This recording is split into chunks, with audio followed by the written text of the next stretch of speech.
All right, welcome back to another episode of the Psychopedia podcast. I'm your co-host, Tank Sinatra, here with my centennial co-host. Investigator Slater. Fuck yeah, dude, 100! This is our 100th episode. Yes. And boy, do we have a doozy. I almost said something. Oh, wow. Oh, you took I'm going to do it. Yeah, no, I have so many things planned. I have so many good jokes planned. Amazing. But you took it back to like the first 20 episodes when you said every single week, this case is a doozy. And then It's going to be a doozy. I told you off air without realizing that it would become like one of your things and so like endearing and so beloved.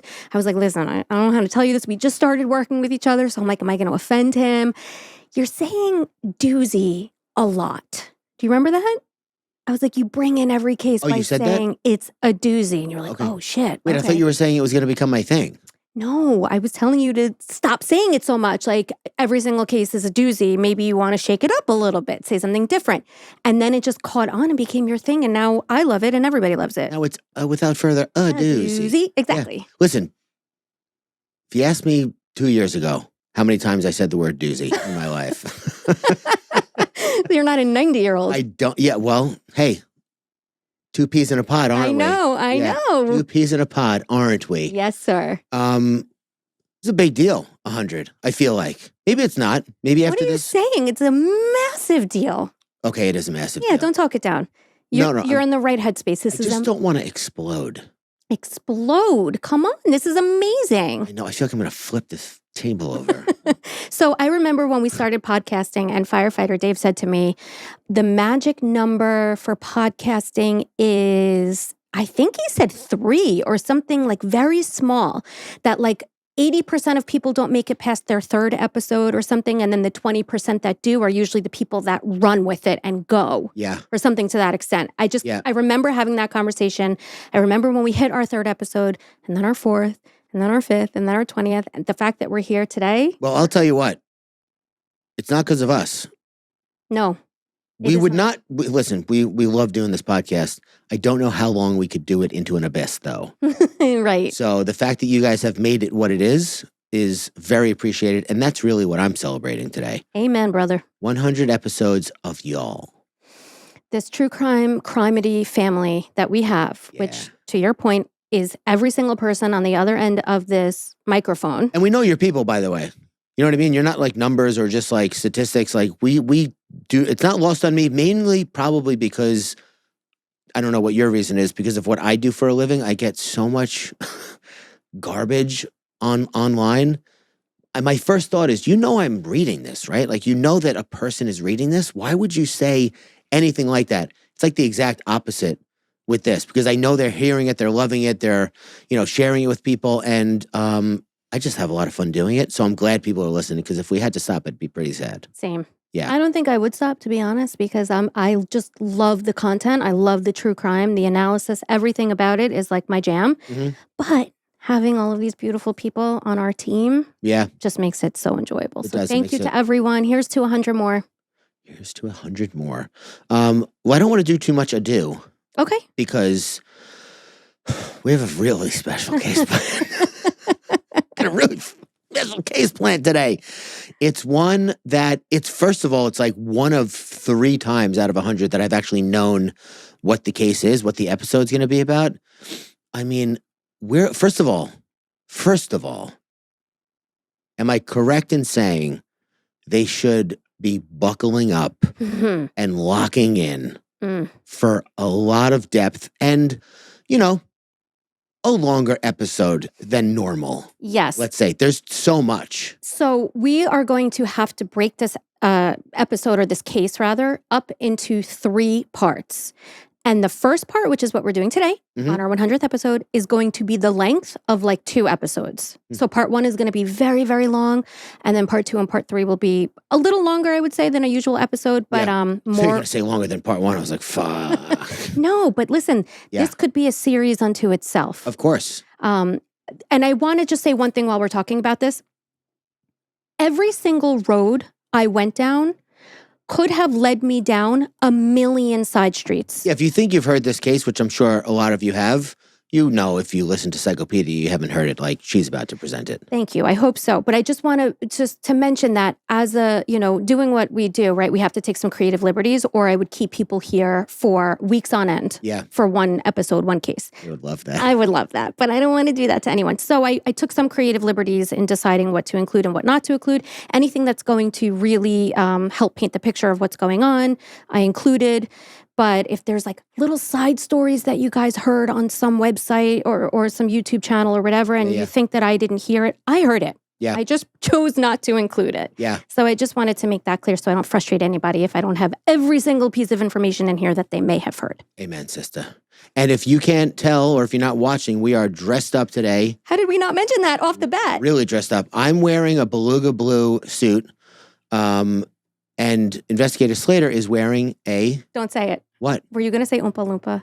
No. Thank God. Okay. I was going to let you say what. Oh, well, I'm in a bright orange gown. It's a ball gown. It's a down to the floor gown because we really wanted to ring in this episode with the glitz and glamour that we feel it deserves. So we got dressed like we're going to a black tie wedding. And we are aware that a connection could be made to Dumb and Dumber. But we're not about to allow that into our sphere of thinking right now because it's just, I'll get lost. And we also realized it too late. Like I already had my dress picked out. He already had his suit picked out. It is what it is. Also, this suit does not have ruffles in the front. There's no top hat. I don't have a top hat. The connection could and will be made probably. But I just want to let you know, I think I look good. And I don't care what you think. Ever the humble host. Yeah, no, I love this suit. I love it so much. No, it's a beautiful suit. Yeah, it's a beautiful gown. Thank you very much. Gowned? I'll take it. Past tense? I'll take the compliment. So listen, if you love us and you're not getting enough of us and you want more of us, head on over to patreon.com/psychopediapod. Join us if you will. Rate, review, subscribe. Listen, it's free to subscribe. It goes without saying, I think. But if you don't know that, if you go to YouTube, Spotify, it does not go without Apple, saying. It's free to subscribe. You can change your mind at any time. It just gives you more up-to-date information on when we're dropping episodes. I want to say one thing. I'm so sorry. I know we have a lot of ado going on here, but a lot of podcasts slow down around the holiday seasons. Yeah. And that's completely understandable. They want to take time to relax, kick back, prep for the new year, spend time with their families. I will say Psychopedia is intending to do the opposite. Yeah. We've got bonus episodes planned. Yep. We have multi-part cases coming out, obviously this one included. So definitely subscribe so that you don't miss any of these things that you're not, used to receiving on a Wednesday. Yeah. And to also keep your eyes and ears on us this holiday season because we're going full steam ahead. Keep your eyes and ears on us and your hearts, if you don't mind. Please. I would like to read off a couple of Patreon names, if you don't mind. I wish you would. Because I love it. Snooterdoodle. Yes. Hello. I think that's like a snickerdoodle kind of. Of course it is. I love it. KK. But her name is KAY and the last initial's K. Oh. Yeah. KK. KK, exactly. Tanks Glossed Lipples. I like that one, obviously, because it's about me. Obviously. My psychopath ghosted me. Oh, I love it. Hello, Joanne McNally. Mm-hmm. Really good. Really good name. Kimberly Marriott. Hey, Kim. And when we are on tour, we will be hitting you up for rooms. If that's I don't know if it's a Paris Hilton type situation, but I hope it is. Let's get a cup of blood. Make it two. Megan Westphal. Kim Corso, which I like because it sounds like Cane Corso. One of my favorite dogs. Yep. And All Good in the Snood. Wonderful. Without any further Diddy, let's get into this week's episode. Okay. Buckle the hell up. Imagine stepping into a room, the room, your heart pounding so fiercely it echoes in your ears, a collision of nerves and exhilaration coursing through every inch of your body. This was the moment you fantasized about during sleepless nights, practiced for endlessly in front of your mirror, whispered about to yourself as you walked the streets and imagined a life transformed. This wasn't just a big break, it was the break. The one that could launch you from obscurity into the world of legends. Wow. And there he was. Him, the business mogul, the cultural titan, A man whose music had been the soundtrack of your youth, whose entrepreneurial genius had inspired you to dream bigger than your circumstances. He wasn't just an icon, he was a living, breathing king in the mighty kingdom of hip-hop. Meeting him and everything that came with it wasn't just an opportunity. It was, as he put it, a rite of passage. You prepared relentlessly, your lyrics, your beats, your flow, spit polished and ready. You rehearsed this encounter so often and vividly. Wait, no. I know you hate when I do this. Flow, spit polished, bro. Thank you. You can stop me anytime you pick up on something that I intentionally put in for you. This motherfucker's spitting. This bitch spitting, dog. You rehearsed this encounter so often and vividly, it almost felt like deja vu. You could see it play out. The firm handshake, the nod of approval, the electrifying moment when he would lean back and say, "You've got it." This was supposed to be the start of everything. But what actually happened is something you'd give anything to forget.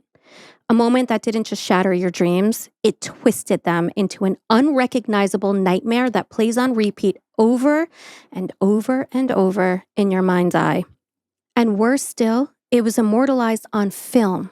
The realization drawing too late that what was happening to you was actually being recorded.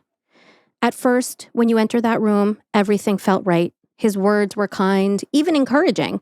Compliments flow as naturally as the champagne at the pre-party he invited you to. Cristal. He makes you feel seen, validated, as though your years of grinding and sacrifice were finally paying off.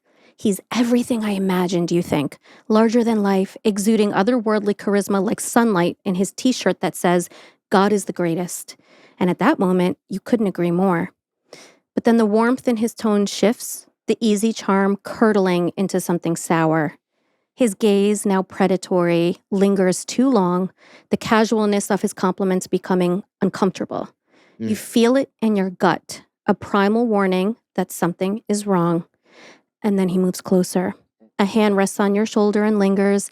His fingers slide lower, his laugh takes on a disturbing intimacy, and the way he licks his bottom lip and says something again about being a rite of passage just makes your skin crawl. Your mind screams at you to move, to leave, to do something, anything, but you freeze. The king has spoken, and he has pounced, and you are nothing more than a silent, powerless peon trapped beneath his thrusts. When he finally pulls out and away, you feel hollow, your dreams sullied, your sense of self violated. He smirks at your discomfort as if your shame and humiliation are the performance of a jester, crafted solely for his amusement. You walk out of that room a different person. Your hopes, your ambition, your belief in the industry that once felt like destiny, reduced to ash. And the now unrecognizable face in the mirror no longer practices lyrics, but instead shames the person staring back, whispering words of self-doubt, regret, and the haunting question, how could this happen? And this isn't just one person's story. It's the story of countless individuals who stepped into the orbit of a particular business mogul, hip-hop icon, and self-proclaimed king and found themselves diminished by his predatory nature. But here's the thing. Even the most powerful of kings can be taken down, and the higher the throne, the harder the fall. Today, in our 100th episode and the beginning of our first ever 3-part series, we are unraveling the dark, tangled case of none other than Sean Combs, a.k.a. Puff Daddy, a.k.a. P. Diddy, a.k.a. Brother Love, a.k.a. by me, Shitty Diddy. A.k.a. Diddy. Yeah, a.k.a. Diddy. Very good. Yeah. Stop with the fucking name changes, by the way. It's too much. Enough, dude. Well, he's a narcissist, and we're getting into this. So anytime he did these name changes, it was all about, like, how can I get more attention on me? Yeah. How can I redefine the way... My name's not Puff Daddy anymore. Oh, please, fuck off. Yeah. This case is intricate, and it has a deeply disturbing history that spans decades. I'd like to begin by laying out the blueprint. Oh, my God. I'm going to die. for our in-depth coverage and also make it clear that I am legally required to use terms like allegedly and claimed when I'm discussing the accusations against Diddy. Of course. Even though we feel how we feel and believe what we believe, we have to respect the parameters of the law. Yeah. With that said, here is the blueprint. In part one, we're going to start at the end, basically, by dipping our toes into the explosive federal indictments that Diddy is presently facing. So crazy. And this is to ensure that off the bat, we're all on the same page. Then we'll dive headfirst into Diddy's life, starting from his childhood and tracking every twist and turn that led to his meteoric rise to fame. His meteoric rise to fame. Yeah, what? We'll see, but it was never his, which is something that always bothered me. Oh, I can't wait for your input on this case. Along the way, we'll expose shocking, untimely deaths, controversial murders, fascinating, if not outlandish, conspiracy theories, and the dirty little secrets that have followed Diddy around like a creepy, arrogant ghost made in his own image that he can no longer hide from. Yeah, just a quick question. Yes. Is Jay-Z in this? What do you think? I think he is. I am both excited and sorry to say that he is. Okay. Okay? It's going to be okay. You're going to be okay.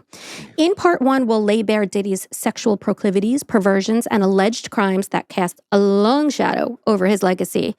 And we're not stopping there, because to close out part one, we're going to pull back the curtain on the infamous freak-offs and reveal the utterly twisted underworld Diddy allegedly cultivated behind closed doors that he thought would remain forever sealed, but have now swung wide open to let in the light and expose the dark truth. Yeah, and we're not kink shaming, by the way. You got proclivities, that's fine. But when you make it not optional for other people, big problem. Huge problem. We never kink shame here. We'll get into that. It could be misinterpreted that these are like just silly little like bedroom quirks, and they're obviously not. And that's not what we're talking about. We're talking about like crimes, obviously. Well, it's going to become very clear when we actually get into it. Yeah.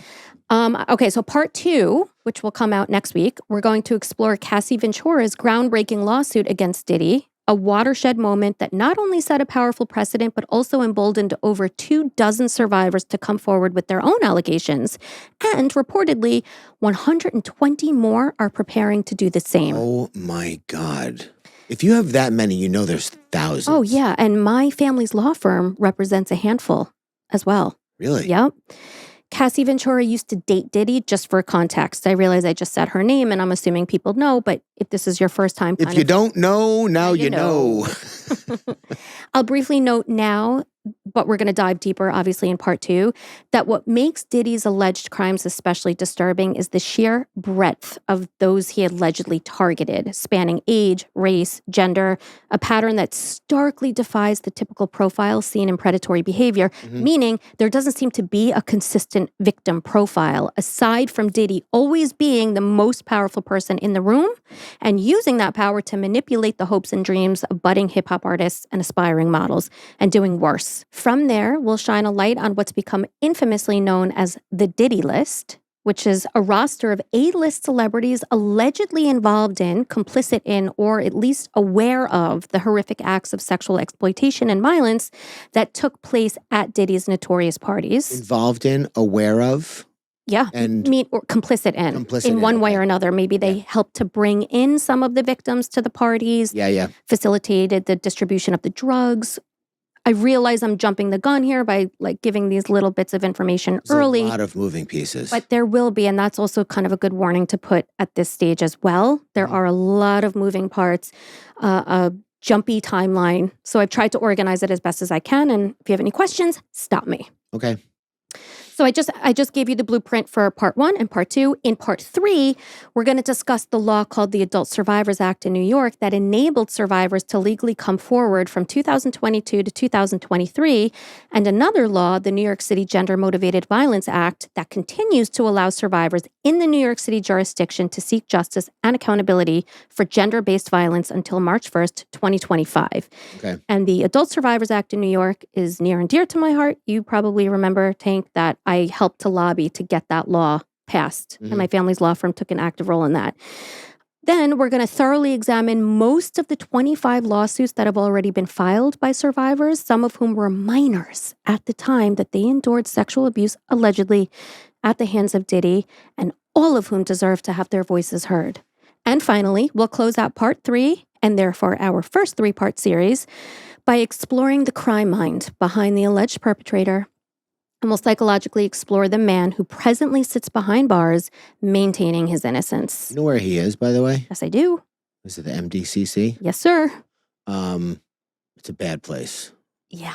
Okay, so that's the blueprint. So hold your nose and brace for impact. Hold my nose? Yes, because this deep dive is about to pull you through a raging current of horrifying revelations. Let's go. Let's begin at the end. On September 16th, 2024, Sean Combs was arrested at the Park Hyatt Hotel on West 57th Street in New York City. After his arrest, he was denied bail despite requesting a $50 million bond. He is currently being held at the MDCC. Metropolitan Detention Center in Brooklyn, New York, where as a matter of procedure, he remains on suicide watch. Since November 2023, at least 25 civil lawsuits filed by both men and women have been filed against Sean Combs, alleging sexual assault or misconduct. The first lawsuit, filed by his former girlfriend Cassandra Cassie Ventura, was settled the following day. The remaining cases, however, are still ongoing. A federal indictment on criminal charges was unsealed on September 17th, 2024. So to clarify the difference and connection between the civil lawsuits and the federal indictment, I'm going to lay it out. The civil suit addresses individual claims and personal accounts of abuse, while the federal indictment accuses Sean Combs of orchestrating a coordinated criminal enterprise involving trafficking and exploitation, painting a far broader and systemic picture of his alleged actions. So it wasn't just him, allegedly. Allegedly not. Essentially, while the civil suit seeks justice for individual victims, the federal indictment aims to expose and prosecute an organized system of abuse that operated under Combs's direction. So in terms of the federal indictment, it outlines the following charges against Sean Combs dating back to 2008.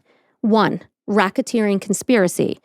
Combs is accused of leading a criminal enterprise involving members of his business empire, Combs Enterprises, which engaged in activities such as sex trafficking, forced labor, kidnapping, arson, and bribery.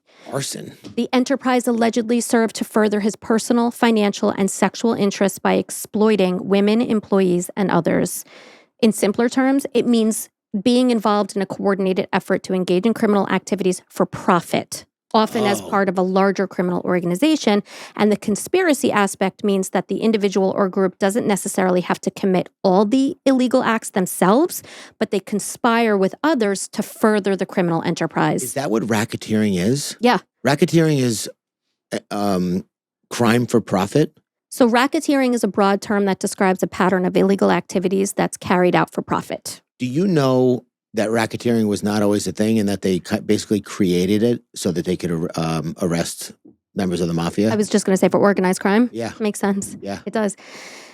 The second indictment, abuse and coercion.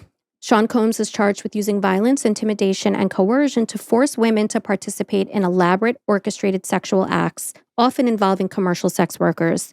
He allegedly maintained control over these women through threats, manipulation, and drug distribution. What's interesting is that there were also male victims, allegedly, as well. Yeah, a ton. 3, sex trafficking. The indictment accuses Sean Combs of sex trafficking by force, fraud, or coercion, recruiting and transporting people across state lines and internationally for prostitution and other commercial sexual activities. I told you about the guy that I know, right? But I met a guy who owned basically like a male escort agency. And this was like obviously disclosed to me in confidence, but now that this is out, like, who cares? Yeah. He said he was his biggest customer by far, not even close. He would just order people to hotels and have them wait just in case. Oh, he was Diddy's client? No, Diddy was his client. I'm sorry. Right. Oh, yeah. Oh, wow. Yeah, tons, like Oh, my goodness. almost every week. Yeah, well, the sex trafficking exactly happened on like a somewhat regular basis. Yes. And it would also happen over the course of several days, meaning these freak-offs, which were like big crazy sex parties where half the people, if not more, were unconsenting, would happen for multiple days in a row, like a string of days. There was one guy, he said that he paid to come just into his vicinity. And the guy stayed in a hotel room for a week, was not allowed to leave. Yep. And never was called in for anything. He just went home and got paid anyway. But like, just being prisoner in a hotel room for a week. Hence the kidnapping indictment. Oh my God. The fourth indictment, use of violence and threats. So Sean Combs is also accused of physically assaulting victims, employees, and witnesses to maintain control over them and prevent any exposure of his activities. This included incidents of kidnapping, firearm intimidation, and threats against those who attempted to leave or resist. To your point. Yeah. 5, obstruction of justice. So when allegations against him surfaced publicly in 2023, Sean Combs and his associates allegedly engaged in bribery and intimidation to silence victims and witnesses to prevent them from cooperating with law enforcement. And for the record, Sean Combs has pleaded not guilty to all charges. So the question that looms largest over this case is a deceptively simple one. How? Or did he do it? D-I-D-D-Y. He'd do it. I thought we could maybe name that we can name the series. Did he? Well, I mean, that's like 50 Cent's docuseries. Did he do it? Oh, really? Yeah. Oh, that's so funny. I thought we could do did he or didn't he? Except we know he did. Yeah, to did or not to did. Right. So the question, as I said, is a deceptively simple one. How? How does a man who once stood as a symbol of success and influence, a cultural behemoth admired for his talent and vision, become entangled in allegations so dark that they threaten to obliterate his legacy if they haven't already done so? So here's the thing about this case. It isn't just about Diddy.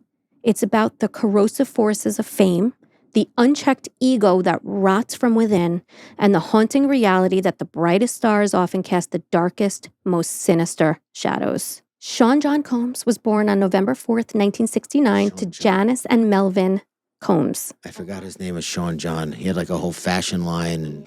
Raised Catholic alongside his sister, he spent his early years in a modest apartment in Harlem, New York, surrounded by the harsh realities of inner city life before moving to Mount Vernon, New York. Tragedy struck in 1972 when Sean was just 2 years old, and his father, who had ties to the infamous drug dealer Frank Lucas, was shot and killed while sitting in his car on Central Park West.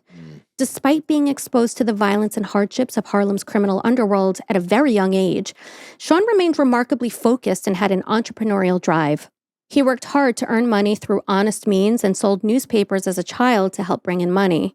Balancing his ambitions with academics, athletics, and religious duties, including being an altar boy, Sean attended the prestigious Mount St. Michael Academy, where he excelled as a football player. Do we know what happened if anything happened when he was an altar boy? There is absolutely nothing in the research to suggest that he was interfered with, to use an old-fashioned term. I would not be surprised. As an altar boy, but certainly doing what I do for a living, I wouldn't be surprised if... This is not an indictment of the Catholic Church. It's more of like a look at what he's done.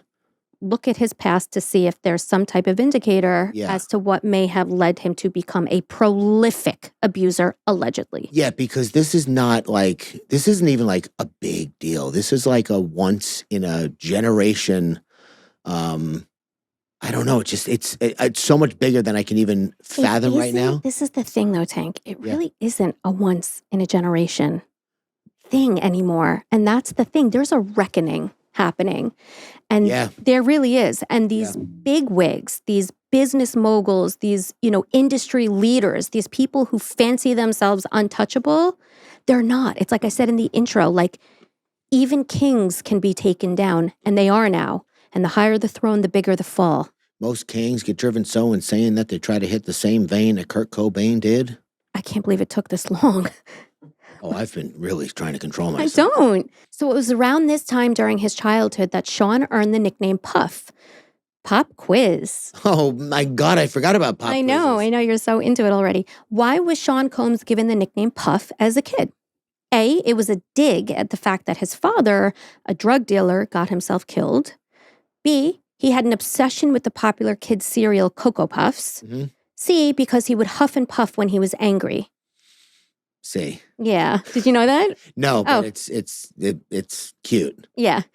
Right. He used to puff his chest out and get all angry and huff and puff, and it stuck. Yeah. During his adolescent years, Diddy found himself at the epicenter of a cultural revolution, surrounded by a music scene that would shape his destiny. Having moved to Mount Vernon around the age of 12, he quickly immersed himself in the city's dynamic energy, just a stone throws away from New York City's cultural heart. This area was a melting pot of talent, creativity, and ambition. And Mount Sean, Vernon? yeah. Yeah. And Sean gravitated toward the explosive hip-hop scene that defined the 80s and 90s in New York. Mm-hmm. It was here that he honed his instincts and absorbed the raw energy and rhythms of the streets, elements that would later propel him into the global spotlight. The 1980s and 90s marked a golden era for hip-hop, with Harlem pulsating with artistic expression. The city boomed with the rhythms of urban life, where street corners, block parties, and underground clubs became hotbeds for groundbreaking sounds. Hell yeah. Immersed in this electrifying atmosphere, Sean absorbed the raw energy and let it fuel his ambitions.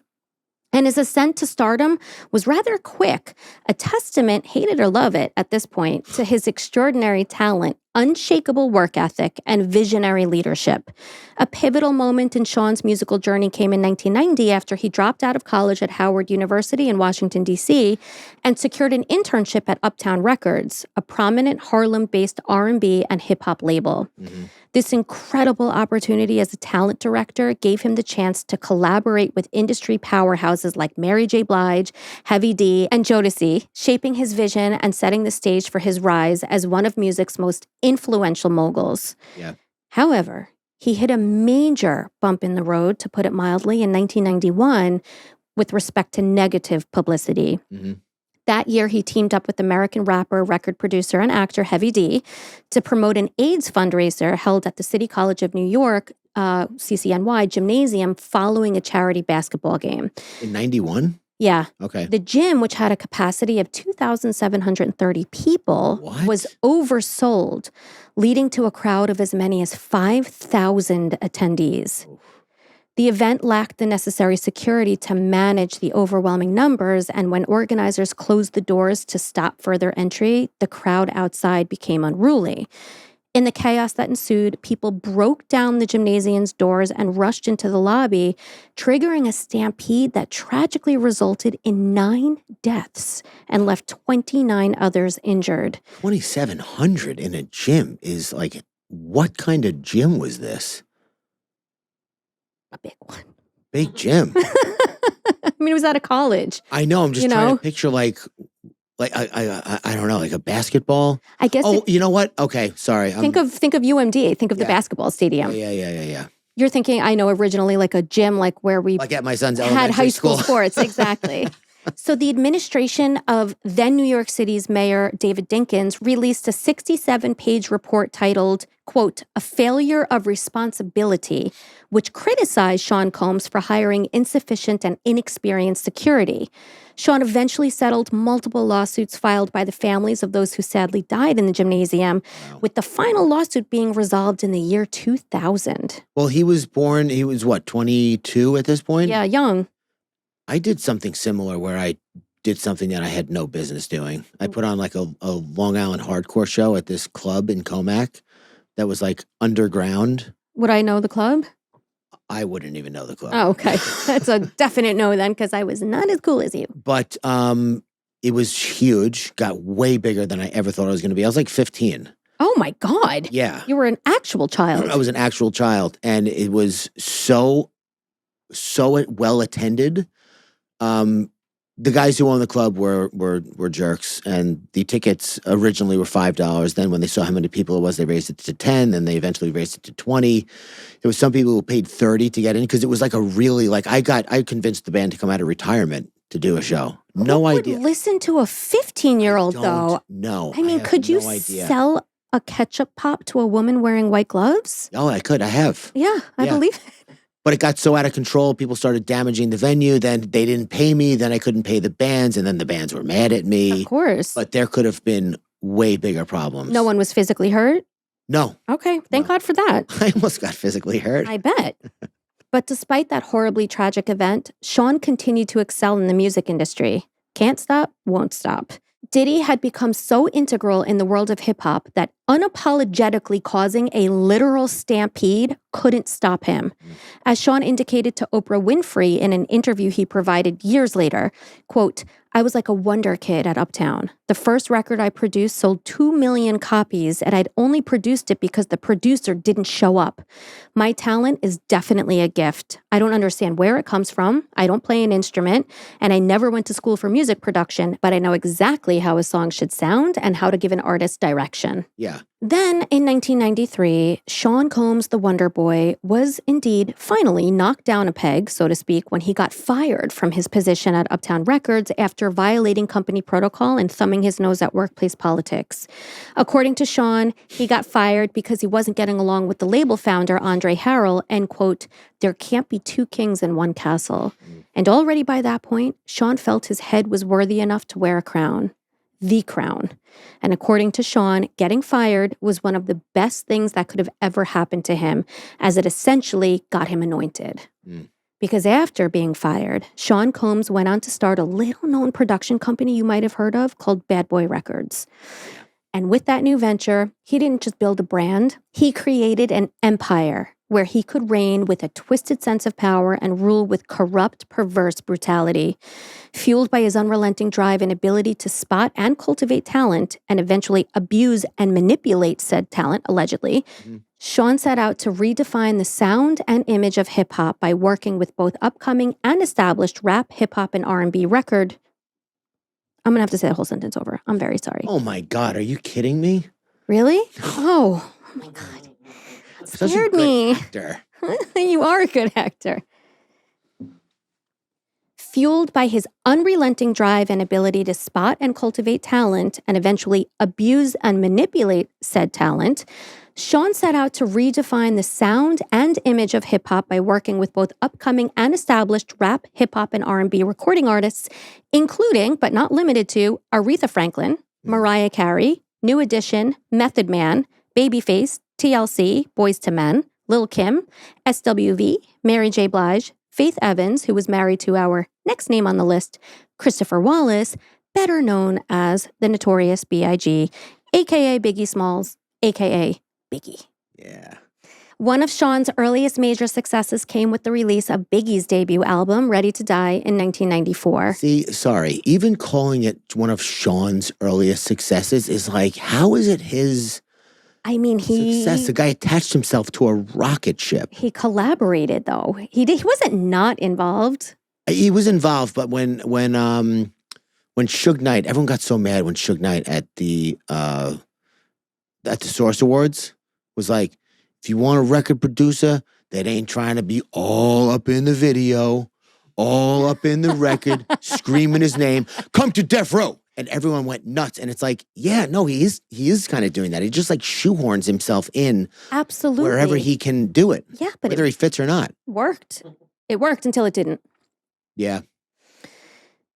Featuring iconic hits like Juicy and Big Papa, the album propelled both Biggie and Bad Boy Records into the mainstream spotlight, cementing their place in hip-hop history. As Bad Boy Records gained momentum and Sean's influence expanded, his reputation as a producer, business mogul, and savvy entrepreneur continued to grow. However, beneath this rise to prominence, many allege that his volatile temper and unpredictable nature constantly simmered just below the surface and would often boil over in terrifying outbursts that would leave a trail of destruction that would ultimately just be covered up. Another very, very famous Harlem producer was like that also, and that was Jay-Z's partner, Dame Dash. Oh, yeah? People were like, how could Jay-Z leave Dame Dash behind? He screwed him. Dame Dash was an asshole. Caused problems wherever he went.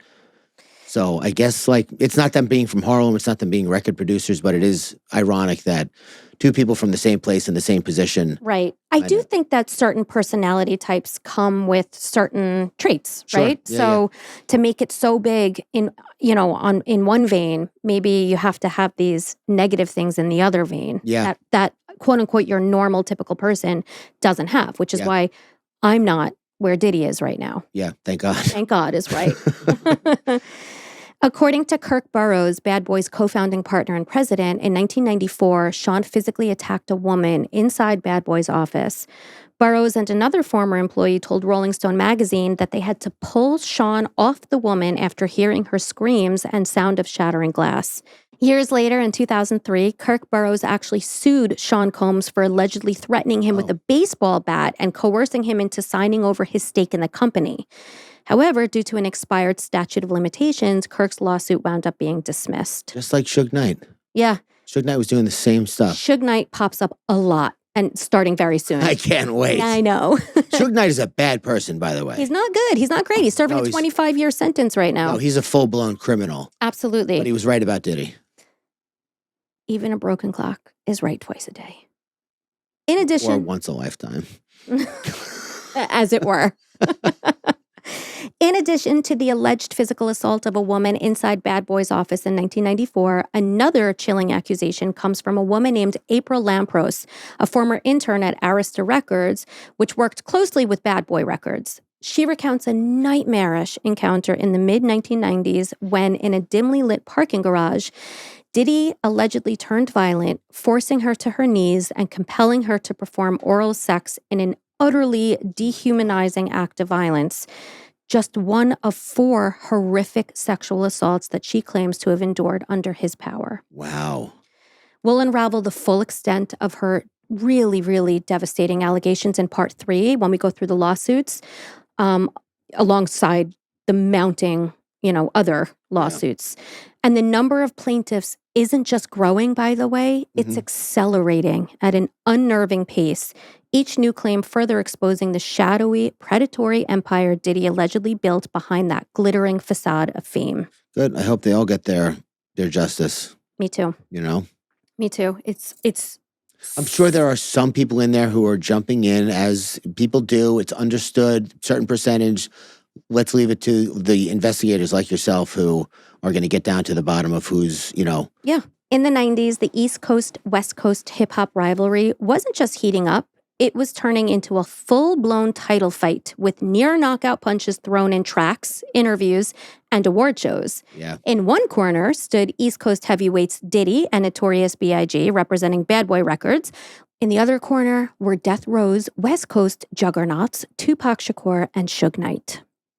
The jabs were sharp and the uppercut taunts were relentless, with each side swinging hard to dominate the rap arena and command the media spotlight. Even though Sean and Suge had once been friendly. In fact, Sean Combs even indicated to Rolling Stone in 1997 that he modeled Bad Boys Records after Death Row. Biggie and Tupac were very close as well. Yes, they were. Are you going to talk about that? Not really. I mean, it's not really relevant to Diddy's case, but you can. I just want to, because I'm not going to be able to move on. It was the West Coast was Dr. Dre, Snoop Dogg, Corrupt, Daz Dillinger, Suge Knight, whatever. The East Coast was like Mobb Deep and Wu-Tang Clan and Biggie. Obviously, there were other players, and Mobb Deep was named in a Tupac song, so was Jay-Z. Mm-hmm. But the story of how this all went down, I am just enamored by. What, the East Coast, West Coast rivalry? Yes, because Biggie and Tupac, very close. They would stay with each other when they were, on each other's coast. They would go out to dinner, hang out, like for a while, like years. And then Biggie told Tupac, well, first of all, Tupac was getting more paranoid because he was talking more about police brutality and he was getting harassed by the police more. So his mentality was it was deteriorating around who was out to get him and who wasn't. But Biggie invited him to the studio that he was recording at. I'm not laughing at the fact that he got shot, but Tupac got shot at the studio that Biggie was recording at that he invited him to. Yeah. Okay? Less than a week later, Biggie drops a song called Who Shot Ya? And the fact that he didn't even go to the hospital and be like, Tupac, how are you, first of all? Second of all, I just want to get ahead of this because the timing is unfortunate. It's unfortunate. Listen, we recorded it a while ago. First of all, I have to say, the title Right. is Rome wasn't built in a day. the Like title this was is done. Who Shot Ya? And I just want to let you know that it's not about you. We didn't shoot you. I'll not release it if you don't want. If it's going to make you look bad. There's a lot of that in this case in general. A little bit of like, maybe wait. Like, did he maybe wait to release the album after Biggie was killed? And same thing with what you're talking about. It's like if you were in an office meeting with someone and somebody shit their pants, and then you put a memo out called "Who Shit Their Pants," and you were like, it's not about you, dude. Don't be so egotistical. It's just a fucking general memorandum that I needed to put out. Go talk to him, dude. Yeah, you're right. Keep like punctuating the outline here, the case here with stuff like that, because I can't hit it all, but it's really interesting. So I like when you interject, okay? Okay. So the blows that they deliver to each other further fueled the animosity that characterized the mid-1990s hip-hop landscape and, frankly, wound up making both labels a shit ton of money. 100%. Bad Boy Records sold over 500 million records and produced 38 platinum singles. 500 million records? Yep. At the height of its valuation in 1997, Bad Boy was worth an estimated $100 million. Still, amidst this turbulent, tense, and violent period in hip-hop history, Sean Combs continued to expand his influence and reign supreme in the industry.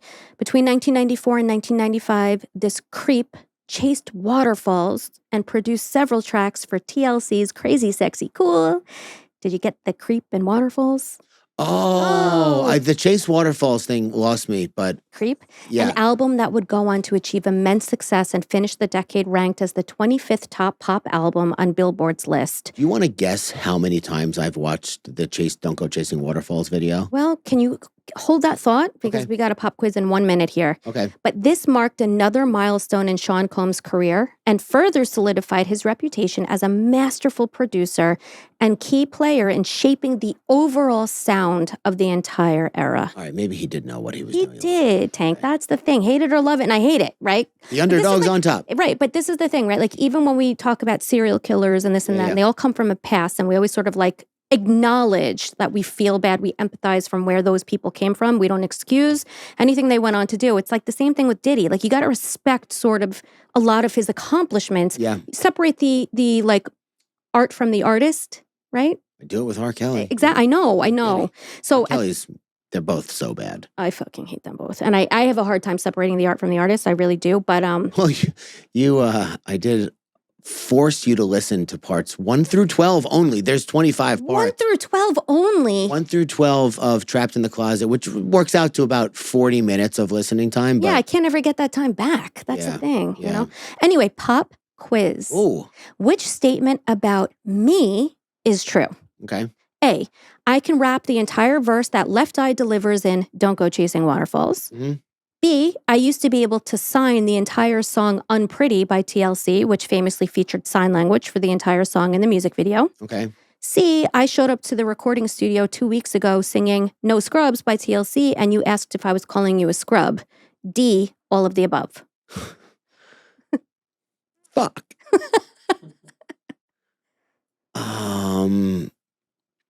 C. It is part of the truth. You signed the whole song? Yes, so I love American Sign Language. I love sign language. So do I. No. Oh my you God. You too? Seriously?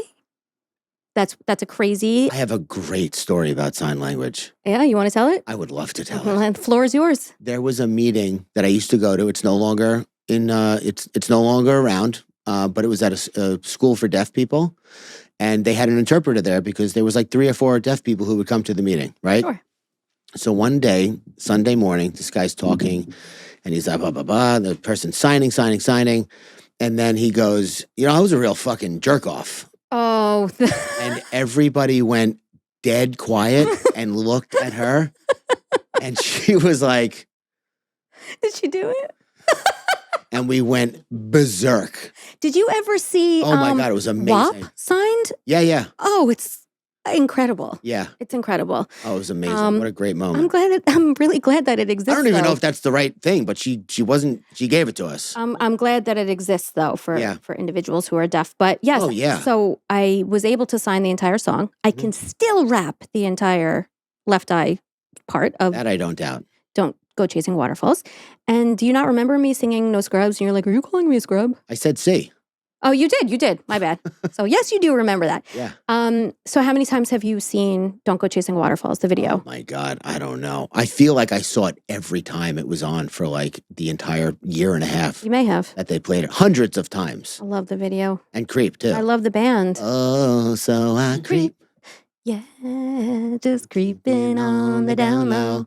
There's nobody's you're supposed to know. Okay. Yeah. That was one they did in the silk pajamas, right? That's exactly right. Yeah. Very good. Very good. Anyway, on September 13th, 1996, something happened that rocked the entire world of hip hop from coast to coast and sent seismic shockwaves around the entire globe. Yes, it did. 25-year-old Tupac Shakur was murdered in a drive-by shooting in Las Vegas while sitting inside of a car that was stopped at a red light. And after this tragic event occurred, Suge Knight, who had been driving the car in which Tupac was gunned down, immediately pointed the finger at Sean Combs, who, of course, vehemently denied any involvement. Yeah, right. And this was a heavy allegation. Yeah. Yet, despite the mounting accusations and controversy surrounding Tupac's death, which we explore in more depth, Sean continued to focus on his empire and remained undeterred in his climb for total industry domination. In fact, his resolve only seemed to strengthen, and he remained absolutely unstoppable as the world continued to fall all over him for the foreseeable future and lay out the literal and metaphorical red carpet for him. Mm-hmm. Very shortly after Tupac's death, Sean Combs officially became Puff Daddy. And he did so as a symbolic break with his past after being acquitted of several other crimes, including illegal gun possession. Really? Yep. But since we know that Puff Daddy eventually, I've been referring to him as Sean Combs. At this point, he transformed into Puff Daddy. We know he eventually evolved into P. Diddy and then Diddy, which is how most of us know him today. So henceforth, I'm going to be referring to him as Diddy. Okay. Okay. Now, before we move on, and while we're on the topic of rap names, I took the liberty of coming up with a few rap names for you. Oh my God, this is the greatest gift anybody has ever given me. I hope you agree after you hear. Me Master Tank. Okay. The Digital Dawn. I like that one. Slay Tizzy's Cohizzy Tanksanizzy. Mouthful, but sure. Ken Tank Lamatra. Pretty good. And my personal favorite, Macromatic. Macromatic? Uh-huh. What's Matic?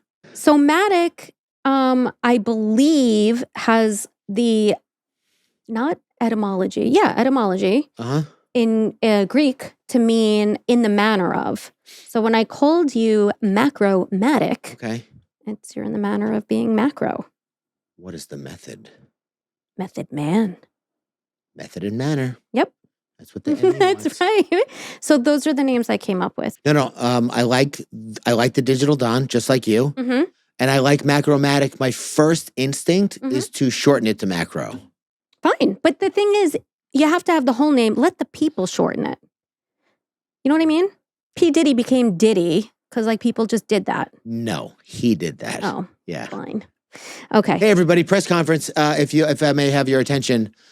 Oh, God, he's calling for our attention now. I don't call your attention that much. You know what? It's just that we've all worked here for between 10 and 15 years, and not one of us has ever asked for everybody's attention. So it does seem like a lot that you do it. What's happening? Andy in the office, when he stands up and asks for people's attention, then Oscar just rails him. He's like, it's not a lot, but comparatively. So random. I just want to ask you something before we move on. Do you have any rap names for me? I'm putting you on the spot, I realize. But maybe you're pretty quick on your feet. Choose your next words wisely. Rookie the Beast. I'll take it. Yeah. BTB. Slater's a sick fucking rap name. Just Slater? Yes. I'll take it. All right. Yeah, Slater's like a whole vibe. Oh, I thought you said Hove. I was like, wait a minute. No, the name Slater is a whole, Christian Slater, AC Slater. Kelly Slater. Kelly Slater. pretty You know? cool.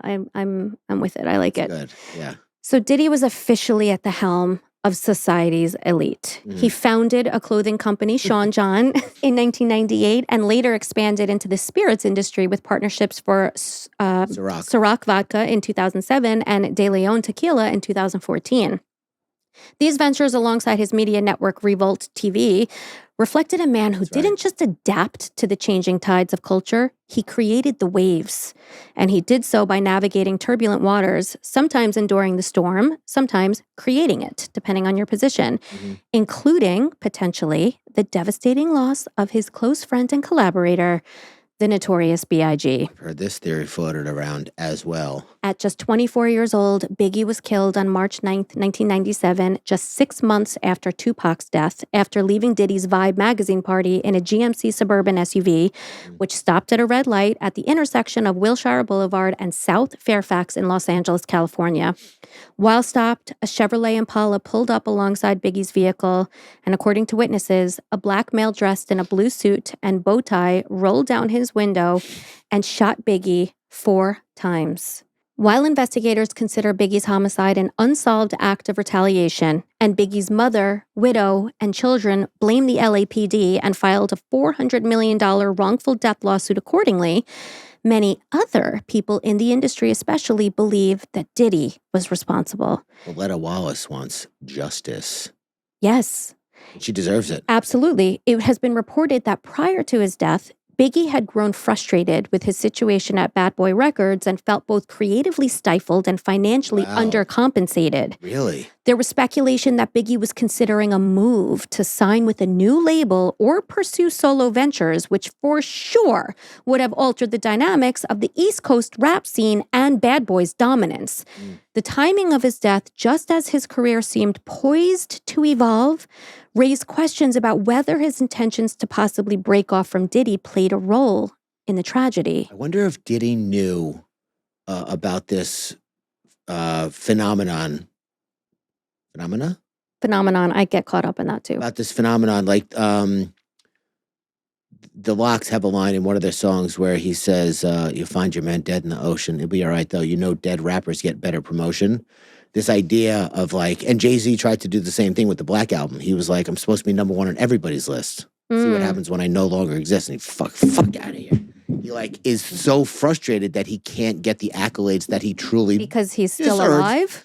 Because he's not, the scarcity is not there. So once somebody dies, people it's like, always want what they can't have. Yeah. So when somebody dies, then that's essentially it. You know what I mean? Yeah. It's also like drama, and that sells. Oh yeah. Just 2 weeks after Biggie's murder, his highly anticipated double album, Life After Death, was released on March 25th, 1997, as originally scheduled. That album had Notorious Thugs on it. Oh my God. Yeah. It's Has you feeling things? Oh yeah. Yeah. The album's release so soon after Biggie's death led to speculation that Diddy, always the businessman, seized the moment to cement Biggie's legacy and amplify the album's impact, which obviously would have just lined his pockets. Yeah. Life After Death became a monumental success, debuting at number 1 on the Billboard 200 and selling nearly 700,000 copies in its first week. Back when that still happened. Exactly right. Yeah. It went on to become one of the most iconic albums in hip-hop history. Oh God, yeah. However, its timing raised more than a few pencil-thin 90s eyebrows, sparking whispers of conspiracy. Wow. Myself included. Real good. I overtweezed the fuck out of my brows. Some speculated, without evidence, that Diddy may have had ulterior motives, or some maybe arguably with evidence, with wild theories suggesting that he orchestrated Biggie's death to prevent him from leaving Bad Boy Records and to squeeze every penny out of the posthumous fame. I said that well, didn't I? And the fact the album was named Life After Death is a little telling as It well. is. Diddy, never one to miss an opportunity, seized the moment to launch his own career as a lead rapper as well. Yeah. His debut album, No Way Out, was released through Bad Boy Records on July 1st, 1997, just 4 months after Biggie's death, and became a massive commercial success. That album had a great song on it as well. Which one? Victory. That's the only song with Diddy on it that I like. That you like. Yeah. It debuted at number 1 on the Billboard 200 chart, holding the top spot for 4 consecutive weeks and remaining on the chart for 24 non-consecutive weeks. The iconic song, I'll Be Missing You, Yeah. a heartfelt tribute to the Notorious B.I.G. featuring his widow, Faith Evans, and 112, became the first rap track to debut at number 1 on the Billboard Hot 100. Really? That song? Yep. Ugh. And it held the top spot for an impressive 11 consecutive weeks. Yeah, that was a huge song. Its success, along with other hits from the album, not only cemented Diddy's association with Biggie's legacy, but also intertwined their names in a way that remains inseparable to this day. Yeah. I mean, exploit your friend's death, take a Sting song, redo it, and cash in. I mean, in terms of a business model, Yeah. very successful. Yeah. In terms of morality and ethics, integrity, Yeah. fuck right off. Not good. Yeah. Biggie's death, however, was not the only tragedy conspiracy theorists have linked to Diddy. Many have pointed to a web of alleged motives tied to power and control in general, because he's also been at the center of intense speculation and serious allegations suggesting that he orchestrated Tupac's murder as well. Yeah. The conspiracy theory has endured over the decades and gained momentum at various points.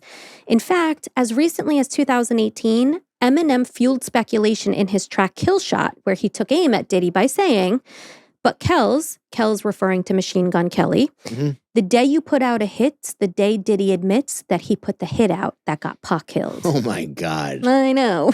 Is that the line that you have, or is there another There's one more in Okay. another track called Fuel Shake Edition, God, here we go. which came out this year Yeah. in 2024. Eminem raps. Yeah. I have something, but go, please wrap it.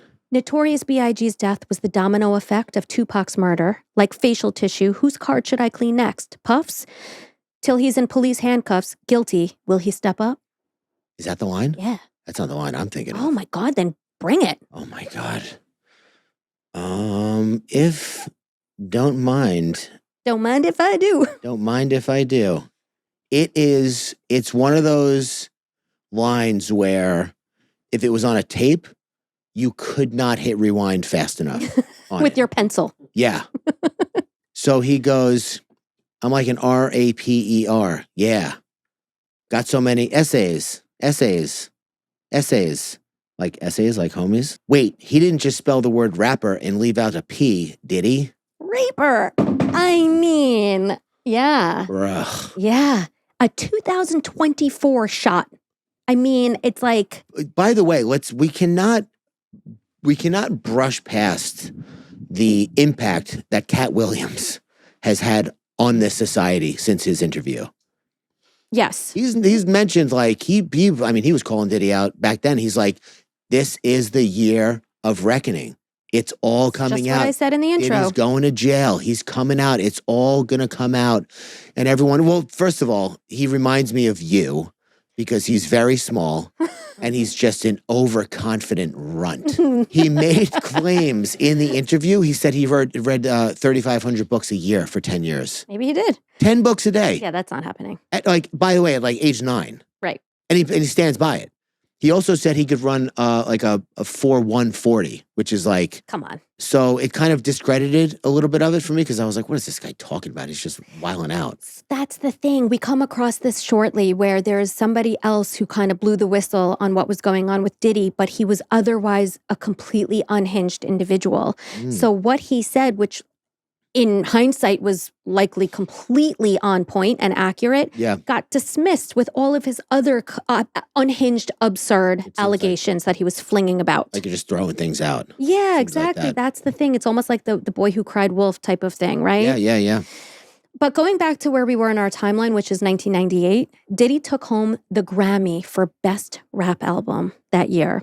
This motherfucker was crushing it. Yeah, didn't write a word of the rap. Right, and didn't people produce a note on the track. Dropping like flies around him. Yeah. People near and dear to him, presumably with like ties to him as being the one in the driver's seat, Yeah. not literally. And he gets a Grammy. I mean, his persona was omnipresent. Mm. Puff Daddy had become a household name, Oh, and yeah. he made it undeniably clear that he wasn't going anywhere. And his larger-than-life public persona as a powerful force only grew stronger. And with that, so too did his ever-growing sense of narcissism and need or desire to bully, harm, humiliate, and abuse those around him. Yeah, it's like this double life that this guy led. I do bring up duality shortly. Okay. And his violence, which manifested in many disturbing and inexcusable ways, was beginning to take center stage and permeate all aspects of his life, including business.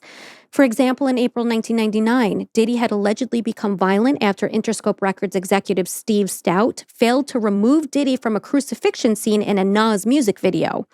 Stout recalled that in a brutal display of anger, Diddy punched him square in the face and smashed him over the head with a phone, leaving him bloodied and disoriented. Did he punch Steve Stout? Yep. He wound up privately settling with Stout for $500,000 and thereby avoiding a 7-year prison sentence by pleading to a reduced charge of harassment. Wow. Then, 5 months later, in December 1999, Diddy was arrested following a nightclub shooting that left 3 people injured. Let's talk about Let's that. go there. His protege at the time, Moses Shine Barrow, who just went by Shine. Dave loves Shine. No. He loves his voice. He says he's a beautiful, deep voice. Is that correct? Yeah, but that's not his real voice. Oh, Dave likes it, whatever it is. Well, that whole thing was like such a farce. Oh, he's not as enmeshed in the rap world as you are, Dave, so he may not know. He knows. He told me he likes him. His voice. Yes. So the voice, all he did was do this and start rapping. Oh my God, this is the rapper that you were telling me about. Yeah. Oh, and I played you what his real voice sounds like. It ain't that. Yeah. So Biggie dies. Shine comes along 3 years later or whatever it was, 2 years later, and Diddy, Puff, whatever the fuck we're calling him, was like, oh, more money. I'm going to make more money with this guy because he sounds like Biggie. Does he? No, he doesn't. He's putting it on. But then he just pinned a shooting on him. Well, let's talk about that, okay? Yeah. So Shine was convicted of firing the shots that injured 3 people, and he was sentenced to 10 years before being deported to Belize. Did hard time, yeah. Yes, he did. And many felt and still feel that Shine was really just the fall guy for Diddy, 100%. who at the time only faced charges of weapons possession and attempted bribery after fleeing the scene with his then girlfriend, Jennifer Lopez, in a Lincoln Navigator, reportedly running 11 red lights. Listen, if you're going to commit a crime and you're a rapper, do it like Jay-Z. And you're going to say, is this that thug from the Kit Kat Club? Because he did stab somebody in the Kit Kat Club, Lance Rivera, who was bootlegging. Jay-Z? Yeah. Oh. He was bootlegging his album. So this was like 1999 or 8 or something like that. It's a long time ago. I expect more from him. Is this that thug from the Kit Kat Club? But I got enough chips stacked up to make the bitch back up. Yeah, you got a knife. No, he was talking about the judge. Oh, okay. Yeah. Random side note, by the way. So Diddy and J-Lo were dating. And they went to the 2000 Grammy Award show together, which is when she wore that famous Versace green leaf print dress. Yeah. And it was that gorgeous woman in that gorgeous dress that led Google to create one of its most popular features, the Google image search function. Really? Mm-hmm. Isn't that interesting? Wow. I have another random side note that I decided to turn into a pop quiz. Okay. Thank God. Yes. I thought the other one was going to be a pop quiz. I think you may know this, though, now that I realize, which it shouldn't surprise me, but how much you know, even about all of these, not ancillary players because they're not, but for me, they kind of are. Have we not established yet that I am amazing? You can remind us all again. Okay, pop quiz. Yeah. What has Shine gone on to do since his release from prison and deportation to Belize? Okay, I'll let you say the answers. You know. Just say it. Just say it. A, opened Righteous Roots, a chain of Caribbean-inspired vegan restaurants. Mm-hmm. B, become a politician. Mm-hmm. C, open a beach resort called Innocent Island. B. Yeah. Yep. Which, by the way, just for to wrap that up, the whole Shine thing, listen to the song Bad Boys by Shine featuring Barrington Levy, and then just listen to any other song that's come out of his since 2010 or whatever it is, and you'll see what I'm talking about with his voice. It was a put on. So Shine presently serves as the leader of the opposition in the Belize House of Representatives. Yeah. Also, by the time this recording comes out, Shine will have released a candid tell-all titled The Honorable Shine documentary, which is on Hulu as of November 18th. I looked, that was yesterday. Really? And it's out, yeah. Oh, wow. He's got a legit documentary? Yeah, wow. on Hulu. But getting back to the nightclub shooting incident, if convicted of that shooting, Diddy would have faced up to 15 years in prison. Mm-hmm. The prosecutor in that case claimed that Diddy attempted to bribe witnesses, some of whom, including one of the victims of that shooting named Natanya Rubin, clearly indicated that Diddy was the shooter, not Shine. Yeah. According to Natanya, Diddy fired the bullet that tore through her nose. Oh. Diddy's driver even testified that he offered him $50,000 using a $40,000 pinky ring as collateral in exchange for claiming ownership of the unlicensed gun that was found in the SUV. Wait, he offered who that? The pinky ring with 50? His driver. Yep, I remember that. Wait, so why did he shoot a gun? Is that information out there? At the nightclub? Yeah. I'm not sure. I'm sure there's Okay. information about it, but Yeah. I don't have that right now. Yeah, I don't ever remember hearing why. Yeah. Either. Adding another bizarre layer of drama to this particular sideline story comes from an accusation made by Suge Knight in his Jailhouse podcast called Collect Call with Suge Knight. What? I shit you not. He has a podcast right now, Suge Knight, that he runs from the prison phone. How's the audio? I'm sure it's horrific. Oh, it is buttery. It is worse than our laptop days. And during one of his recent episodes, Suge claimed that the FBI gave Ben Affleck tapes of J-Lo obtained from Diddy's mansion after the eventual raid that happened that led to his arrest. What were the tapes of J-Lo? Whether it was a sex tape or whether it had information potentially relating to what happened the night of the shooting, I'm not sure. But it's believed to be something that's damning for J-Lo. And according to Suge Knight, this is why Ben Affleck recently called it quits with J-Lo. Because whatever was on that tape and what probably will come to light eventually is nothing he wants to be associated with. Wow. Speculation coming from Suge. So take that with a grain of sugar. Yeah. Anyway, Thank you. After a 6-week trial, Diddy was acquitted in March of 2001 for the potential nightclub, his affiliation with that. Bo knows, but Diddy did it. My lawyer's so good that Diddy got acquitted.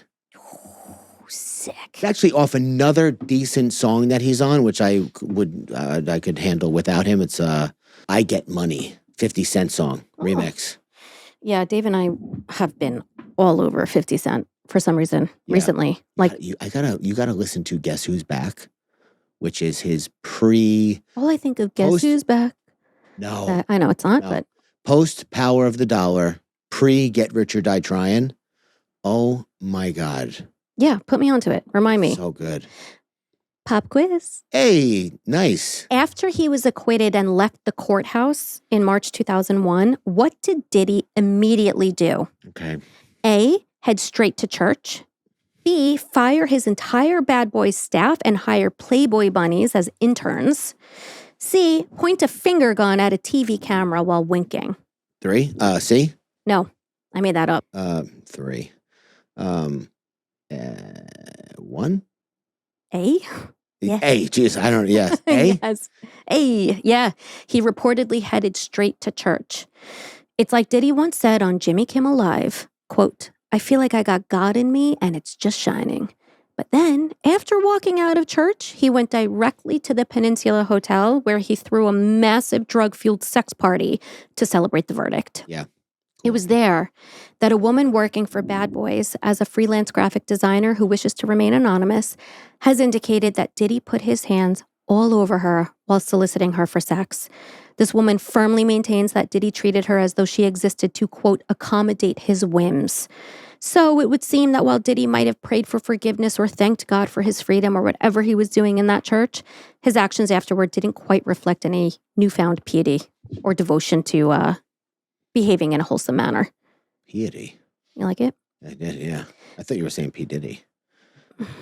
Pious. There's something we can do with that, I feel like. But anyway, his life was all about optics.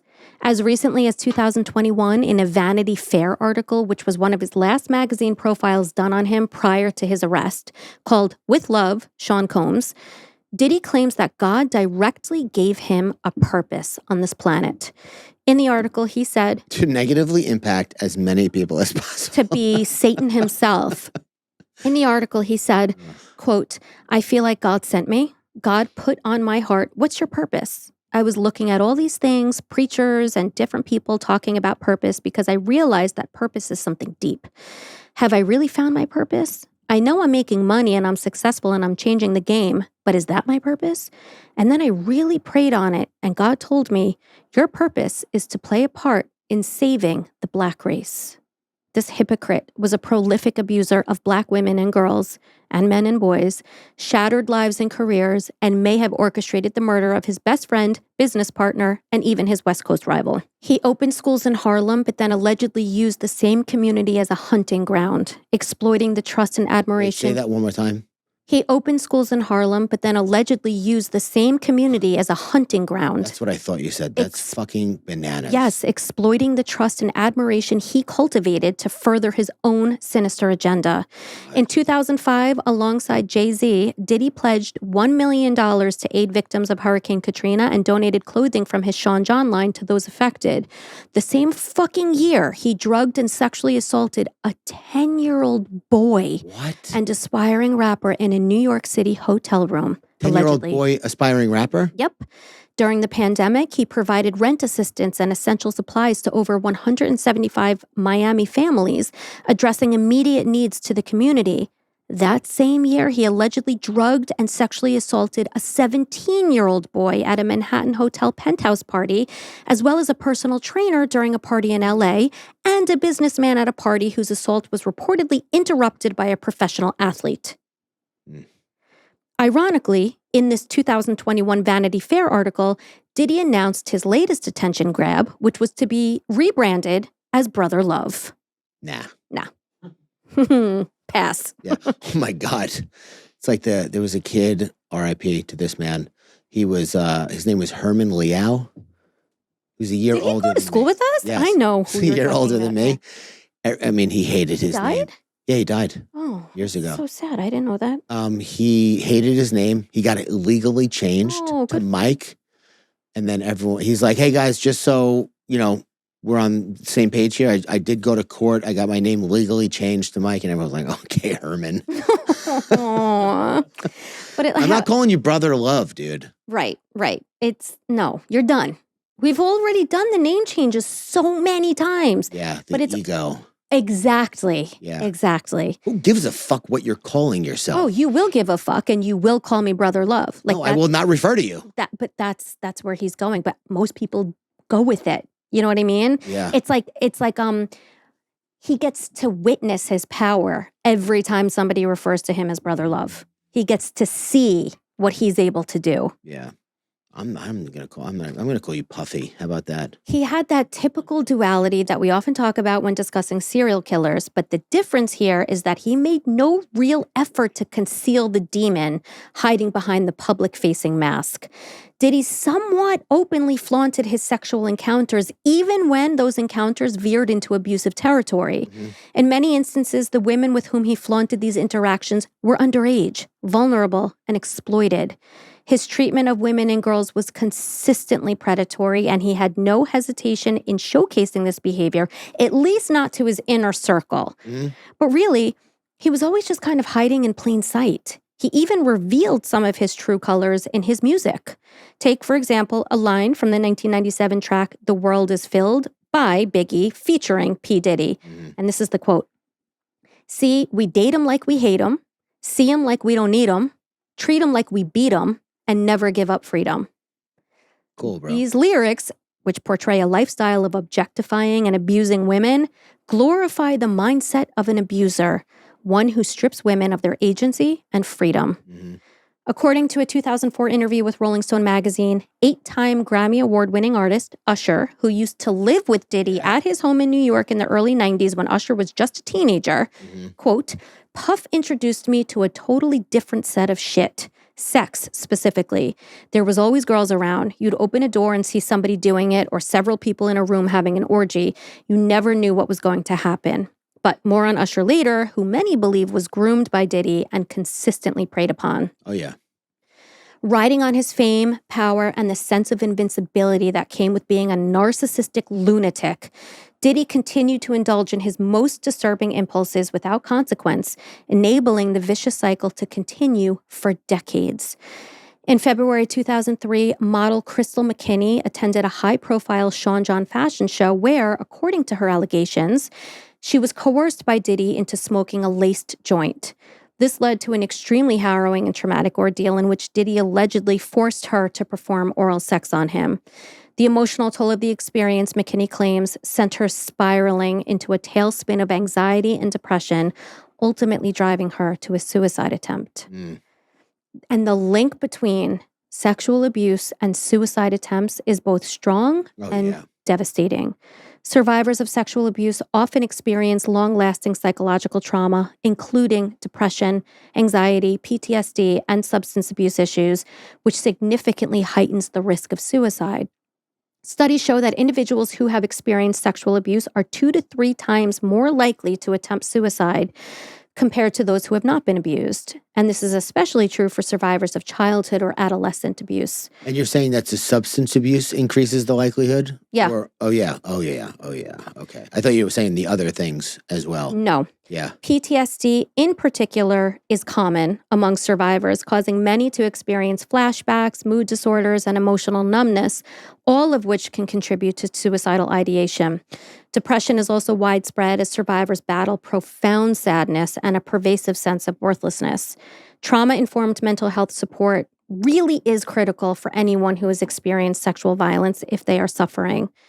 Women especially are disproportionately affected by both sexual abuse and suicide attempts, with 1 in 3 women experiencing some form of sexual violence in their lifetime. That's a staggering. 1 in what? 4? 3. That's a staggering statistic. So high. I feel like even if you said 1 in 100, it would be like 1 in 100 women are going to, no, it's 1 in 3. That's absurd. These women are then significantly more likely to develop mental health issues and to contemplate or attempt suicide. And LGBTQ plus individuals who have experienced sexual abuse are at an even higher risk of suicidal ideation, with studies showing that they are 4 times more likely to attempt suicide than their heterosexual peers. Between the spring and fall of... Wait, hold on. I'm sorry. So I'm sorry, this is important. It's they're 2 times more likely. People who are sexually assaulted, no, not the LGBT. People who are sexually assaulted are 2 to 3 times more likely. And then in that 2 to 3 more times, LGBT people are 4 times more likely than the already 2 to 3 times more likely. Correct. Wow. Between the spring and fall of 2003, following the alleged assault of Crystal McKinney, a 17-year-old high school junior from Michigan was at a Detroit lounge with some of her friends when a man in a suit approached her, bragging that he was best friends with the one and only P. Diddy. Allegedly, the man called Diddy and allowed the teenage girl to speak directly with the celebrity, who was, by the way, twice her age. The man in the suit, who was in fact bad boy President Harvey Pierre, convinced the young girl to board a private jet and fly to Teterboro, New Jersey, just outside New York City, to meet Diddy in person. The girl, who's now an adult and wishes to be referred to as Jane Doe, was awestruck by the opportunity and documented the trip with photos taken from inside Daddy's house studio, where she is seen pretending to record a song, pointing to Diddy's initials on the wall, and crucially, sitting on the grown man's lap. Daddy's house studio obviously is the name of Diddy's recording studio. Yeah. These photos were included in the lawsuit that she went on to file in December of 2023, which we'll discuss in detail in part 3. In her lawsuit, Jane Doe has alleged that she was gang raped that night by Harvey Pierre, Diddy, and a third unidentified man. God. The woman claims that first the men drugged and intoxicated her until she was nearly unconscious and therefore unable to consent or withhold consent. Then, as she began to black out, she alleges that Diddy took her into a bathroom, removed her skirt and underwear, and raped her. As she drifted in and out of consciousness, she claims that the second man replaced Diddy and sexually assaulted her while Diddy watched. She further alleges that Pierre took his turn to rape her as well. Wow. After this absolutely horrific, traumatic incident concluded, the woman, who I remind you was a girl at the time, was left in excruciating pain, curled in a fetal position on the floor. She was then escorted out and flown back to Michigan. like just nothing happened. Like she's not a human. Amid the relentless violence that seemed to follow Diddy, guns and drugs were reportedly integral elements in his extravagant lifestyle. Despite, or perhaps because of this chaos, his allure only grew stronger. Those 2 plane rides must have been, I mean, so opposite. It's like my intro. Yeah. If you recall, it's sort of an unspoken person that I made up for the intro, but it's the every person. Yeah. It's the person that represents all of his victims. Walking into that room, that studio, beyond excited, up feeling here, chosen. Exactly. On top, practicing like my destiny is about to unfold. Yeah. And walking out completely dismantled. Changed forever. Forever. Ugh. An invitation to one of Diddy's parties became one of the most coveted tickets in the entertainment industry. Diddy's mansion in Beverly Hills was just one of the many iconic venues where he hosted his legendary White Party, a marquee event that ran annually from 1998 to 2009. These extravagant affairs took root in the exclusive Hamptons, where the glittering elite gathered in their finest all-white attire, adhering to the very strict dress code. Diddy, with his larger-than-life persona, likened himself to a modern-day Jay Gatsby, welcoming a blend of the old-money aristocracy of East Hampton and the rising stars of hip-hop into his carefully curated world. And the parties were not merely gatherings. They became symbolic of a cultural fusion, a celebration where the lines between race, class, and celebrity blurred into a lavish dance of exclusivity and openness. Diddy once described these events as his way of tearing down barriers, offering a space where the world's most influential figures, from seasoned moguls to emerging artists, could mingle, connect, and break free from the constraints of their own social circles. Pop quiz. Pop quiz. What happened at the 2004 White Party in Bridgehampton, New York? A. Helicopters dropped rose petals over the venue as guests sipped champagne. B. Diddy arrived carrying an original copy of the Declaration of Independence. What is he, Nicolas Cage? C. Diddy arrived on a white horse wearing a fully blinged out crown and a naked woman on the horse with him who he referred to as Queen Hera. C. No. B? Yes. Fucking Declaration of Independence? On July 4th, 2004, Diddy waltzed into his 6th annual White Party with an original copy of the Declaration of Independence on loan from television producer Norman Lear and flanked by 3 security guards. This dramatic gesture launched Citizen Change, Diddy's nonpartisan Get Out the Vote campaign aimed at energizing minority and youth voters. I have always hated that phrase. Vote or die? No, get out the vote. What does that even mean grammatically? It's a grammar nightmare. Oh my God. At the party, Diddy said, quote, "No one would ever expect a young black man to show up to a party with the Declaration of Independence, but I got it, and it's coming with me, and I promise not to spill champagne on it." Cool. Okay. How about you promise not to rape people in your back rooms? How about that? No, he's got his priorities straight. If you can't spill champagne on the Declaration of Independence, if you cannot do that, you can pretty much do anything else you want. True. Right? Hey, I didn't fucking get any champagne on the Declaration of Independence, dude. Give me a break. But for all the glitz, glamour, and even rare piece of American history on display, it turns out those dazzling white parties were less about bright lights and more about dark secrets lurking in the shadows. Really? And we are learning more and more about these dark white parties as more and more lawsuits are filed. Oh, boy. In a lawsuit filed in October 2024, which is last month. Oh, yeah. Wow. One male survivor shared his excitement about attending Diddy's inaugural White Party back in 1998, an event that he was so eager to experience at just 16 years old. Wow. The man, who was a boy at the time, indicated that he believed the event could launch his music career. While heading to the bathroom, the then 16-year-old boy encountered Diddy, who invited him to a private area before allegedly asserting that he could make anyone a star and that he had the right to, quote, look. Then the lawsuit alleges that Diddy demanded the boy drop his pants so that he could examine and touch his genitals. The lawsuit claims that Diddy framed the act as a rite of passage and the way to break into the industry. So similar, by the way, to so many of the Boy Scout cases that so many of these young boys were sexually abused by their scout master, saying it's a rite of passage or it's a way to get your merit badge. It's a way to, climb the ladder. But notice at this point how varied his alleged victim selection was. Yeah. We had a 17-year-old girl, a 16-year-old boy, a model, a female model, a male personal trainer, a male businessman. Yeah. 2 other lawsuits recently filed focus on similar allegations from these white parties.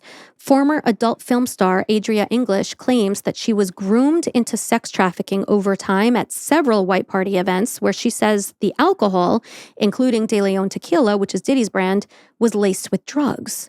Another anonymous lawsuit also filed in October 2024 alleges a 2006 white party assault where a security worker claims that drinks were spiked and that he was raped by Diddy.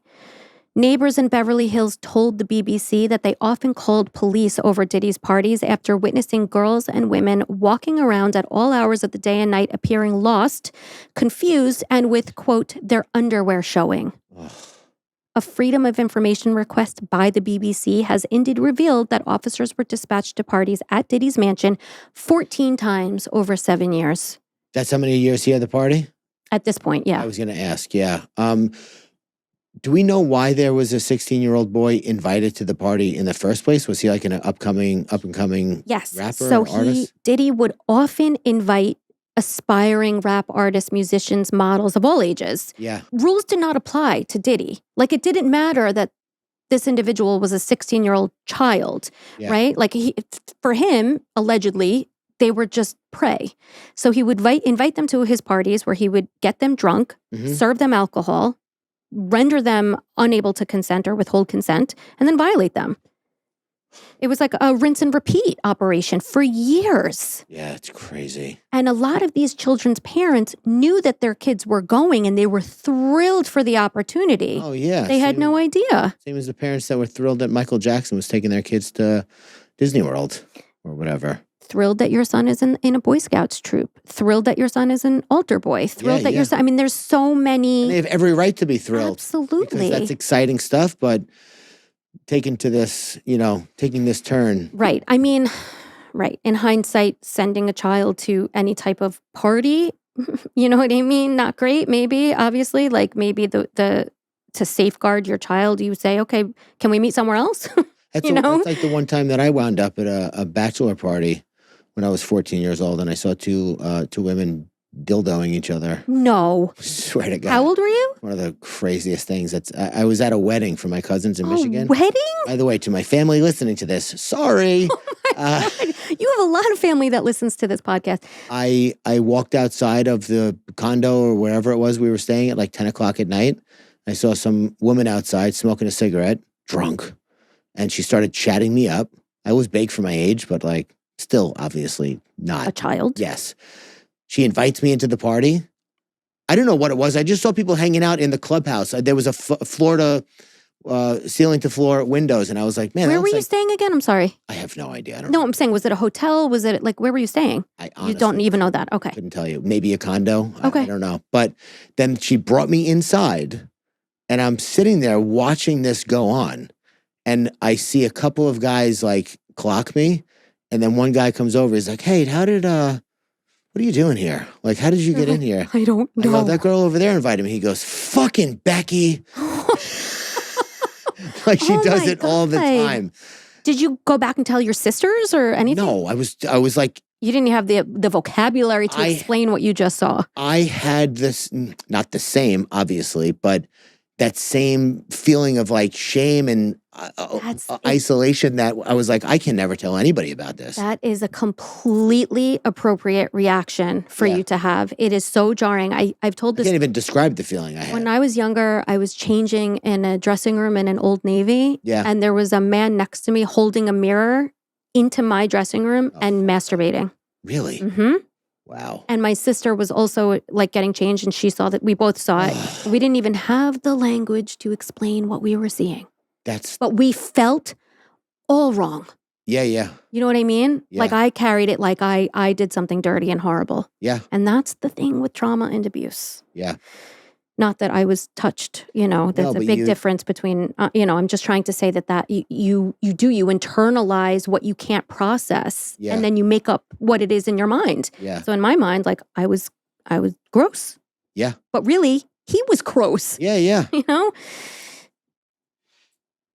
With A-list celebrities comprising the guest lists for these white parties, featuring stars like Kim Porter, who was a model, actress, and eventual mother of 3 of Diddy's children and who sadly died in 2018 of pneumonia. Maybe not, which we will explore. Mariah Carey, Paris Hilton, Kim Kardashian, J-Lo, Russell Simmons, Tommy Lee, Ava Longoria, and Justin Bieber, who we will also circle back to. As we should. Diddy's lavish parties offered a rare opportunity to mingle with some of the biggest names in entertainment. Jay-Z and Beyonce would even use his events to debut their new music. How could so many celebrities, movie stars, musicians, directors, producers, tech moguls, and others potentially be aware of the depravity unfolding behind closed doors, or in some cases, right before their eyes, and turn a blind eye?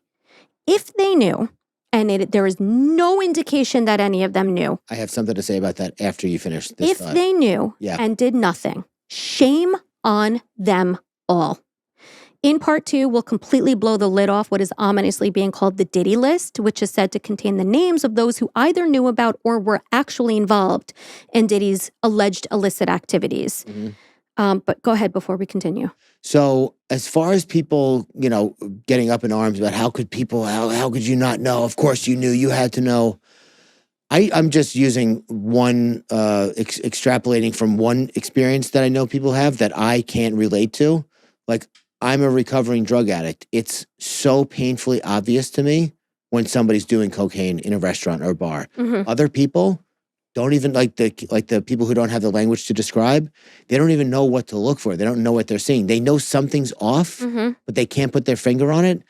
I think, I have to believe that the majority of people at these events probably didn't know what was going on, especially if going on behind closed doors. If there's some kind of like at the Sound Factory, they used to do these shows that were like very sexual in nature. And I was down there on drugs, questioning my entire life. Half, I was like, what is happening right now? It's not jarring. Jarring's not the right word.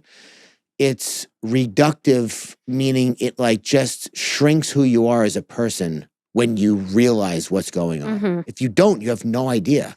Exactly. And I think that's true. I don't think that the hundreds, if not thousands of people who would attend white parties over the years all knew what was going on and turned a blind eye. But I definitely do believe that there are a handful who very well knew what were, and A-list celebrities I'm talking about. There's probably a lot of people who were just like, let's party get a little crazy. Right. But they didn't know what that meant. They just knew that something was off. Then you'll hear interviews where they will like look at the camera and they'll be like, I cannot tell you what I saw, but oh my God. That doesn't mean that sexual assault was going on. It doesn't, but when hindsight's 2020, right? So I feel like when you look back at those interviews through the lens of what's happening now, right? But I do, I don't believe you can place a blanket of guilt over every attendee. No. I really, really don't. That said, I'll just give a little mention of 50 Cent because he's like, that's why I never went to those parties. I mean, he's like, I knew what the fuck was going on. Yeah. But before we go on here with part 1, we have to address the mysterious and tragic death of Kim Porter, who I mentioned was the mother of 3 of Diddy's children and the woman Diddy has referred to as his soulmate. The same woman for whom a silver headless torso statue was created and has been displayed in the backyard of Diddy's massive 10-bedroom, 13-bathroom, 17,000 square foot mansion in Miami. The same woman whose casket Diddy arranged to be escorted by a horse-drawn carriage, a final grand gesture that seemed to reflect the profound connection he claimed to have with her. Because while her official cause of death at just 47 years old has been documented as pneumonia, many believe that she was essentially taken out by Diddy. According to R&B singer Al B. Sure, who was married to Kim for 1 year from 1989 to 1990. I said that like I'm 90, right? Al B. Sure and 50 Cent. And Sean Puff P. Diddy Combs, brother love. Remember I said that about G-Eazy one case? I was like, G-Eazy? Oh, yeah. Like, what? How old are you? Yeah, get your cardigan out. I like cardigans. Anyway. No shit. Albie Shore. Albie Shore believes that Kim Porter's knowledge of Diddy's alleged involvement in sex trafficking led to her shocking and rather untimely death on November 15th, 2018. In a series of 4 Instagram posts made in September 2024, Albie Shore spoke out about what he believes were the actions of multiple individuals surrounding Kim at the time of her death. One post read, "In a nutshell, Kimberly was allegedly taken from us because she was set on course to accomplish what Mrs. Cassie Ventura did by igniting the bonfire, which brings us here today." Yes. In his call for an investigation, Albie Shore suggested that everyone who was present around Kim's home, especially any publicists, should be interrogated by law enforcement. He has accused them of conspiring to block the publication of Kim's memoir and alleges that pages of her book were tampered with to remove sensitive, revealing details before it could be released. The memoir, which I've read, by the way, hit the top spot on Amazon's bestseller list. It's called Kim's Lost Words, A Journey for Justice from the Other Side, and was reportedly saved on a hard drive by Kim and then secretly given to a man named Chris Todd, who calls himself an investigative producer and alleges to have solved many pop culture crimes, though none of his assertions can be substantiated, and who later released Kim's memoir on Amazon on September 6th under the pen name Jamal T. Millwood. Does that name sound familiar? No. Okay, quick side note on that. That name, Jamal T. Millwood, is allegedly the alias under which Tupac Shakur presently lives, according to people / conspiracy theorists who believe that he's actually still alive and faked his own death. And as we both know, Tupac works at Cluck U in College Park. Yes, he does. University of Maryland. He served us wings, no doubt about it. That man looks more like anybody than I've ever seen in my entire... Looks more like somebody else. It's uncanny. He looks more like Tupac than Tupac did. And he did lean into it. He would do the backwards bandana with the little thing in the front he did. and whatever. Yeah, the way that Tupac wore it, which I am not ashamed to say I wore it. I have done in the privacy of my home. I've done it in public, even worse, in college. You could pull off like an Aunt Jemima thing. You could be like, oh, it's just... You know who I think actually that style was ripped off from, which I didn't even realize it at the time? J-Lo. By the way, the Aunt Jemima thing, Black people were furious about that. They were like, hey, we want to stop being killed by cops. They're like, best we can do is change it to Pearl Milling Company. What? That's not what we asked for. I know. Anyway, Amazon pulled the Kim Porter memoir book. Really? Yes. After Kim's 4 children came forward. She's 3 with Diddy and then 1 without. Okay. Amongst other people claiming that the memoir was published, as like a money grab and that it was fake and it was unauthorized. Mm-hmm. So her children, Quincy, Christian, Jesse, and Delilah, issued the following statement. We are deeply saddened that the world has made a spectacle of what has been the most tragic event of our lives. Yeah. Our mother should be remembered for the beautiful, strong, kind, and loving woman that she was. Her memory should not be tainted by horrific conspiracies. But here's the thing. We really don't know if the memoir is true, false, or something in between. Yeah. Some elements are believed to be accurate, while others remain highly disputed. Yeah. I don't know Kim Porter at all. I just looked her really? up. Yeah, I don't know. I mean, I know the name. Yeah. Here's what's largely believed to be true, which appears in Chapter 11 of the memoir, but where I've seen appear in many other sources as well. Mm-hmm. Kim's sudden illness took everyone in her network by complete surprise. Yeah. Her family revealed that she had complained of cold-like symptoms beginning a few weeks before her death, including a sore throat, nasal congestion, sweats, mild cough, body aches, and she had a fever of 102. Mm-hmm. Kim visited a doctor on November 7th, 2018 to request a Z-Pak for her throat pain. Mm-hmm. She was seen again by a doctor on November 12th who tested her for the flu and strep throat, both of which came back negative. Then, 6 days later, Kim was found unresponsive at her Toluca Lake, California home, pronounced dead on the scene. Weeks later, the LA County Medical Examiner confirmed her cause of death as lobar pneumonia, which is a severe lung infection that led to respiratory failure. Mm-hmm. That being said, Because that can obviously happen. Of course. A conspiracy. And that would be a shock to everybody that cared about her. Totally. Yeah. But there's a conspiracy theory linking to Diddy. And it suggests that Kim's death was not a natural occurrence, but something far more sinister, especially since the coroner initially listed Kim's cause of death as deferred, but then later changed it to lobar pneumonia. Now, a deferred cause of death doesn't imply foul play or a lack of clarity. It just means that the medical examiner has not yet gathered all the necessary information to make an official determination. Yeah.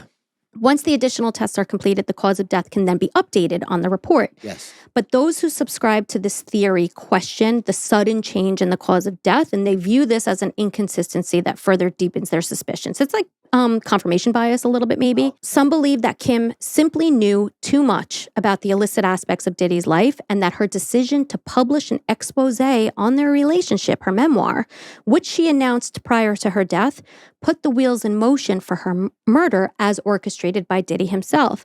Yeah. And there's an even one-up theory to that, which posits that Kim's death was tied to a larger, more powerful force that wanted to cover up any potential whistleblowing, and that force is known as the Illuminati. According to this theory, oh boy, Kim was silenced by the Illuminati, a secret society often associated with conspiracy theories involving world domination and control by a powerful elite. Originally founded in 1776 in Bavaria, the Illuminati aimed to promote Enlightenment ideals and challenge religious and political authority.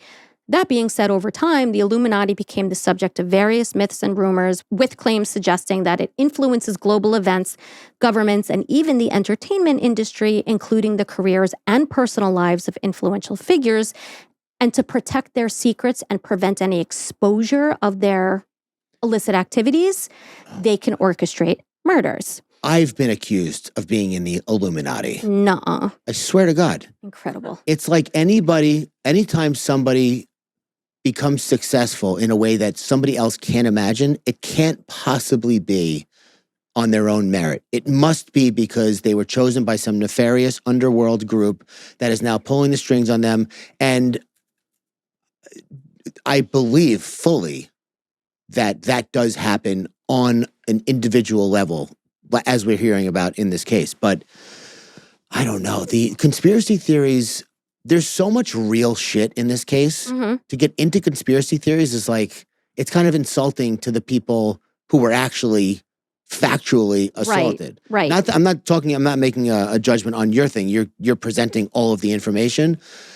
But I was talking to this guy yesterday at the gym who I like, and he was, he was asking me about the election and what I thought and blah, blah, blah. And he starts going off on these things like, I heard that. And I was like, bro, listen, I can't have a conversation with you about this. I'm not going to be schizophrenic with you on this. Like, I'm not going to participate in your rabbit hole that you've dove into, which if it's fun for you, great. Mm-hmm. But the mental health of Americans since COVID has been deteriorating so rapidly and publicly that's very alarming to me, that people will just believe anything that's presented to them. I know.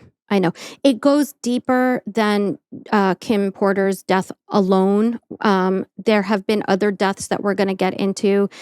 Shocking, untimely deaths, people who died in a presumably same manner in which Kim Porter died. Yeah. So people are connecting the dots that these are all people that Diddy had a reason to silence for one reason or another. Yeah. Diddy or the Illuminati, because they both have the same goal, which is to silence whistleblowers. I'm not doubting that Diddy could or could not have participated in her death or had some hand in it.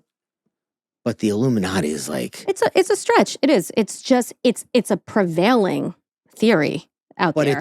But it's people don't even know if it exists or not. Right. So, yeah, the Loch Ness Monster is a prevailing theory as well. You don't believe in Nessie?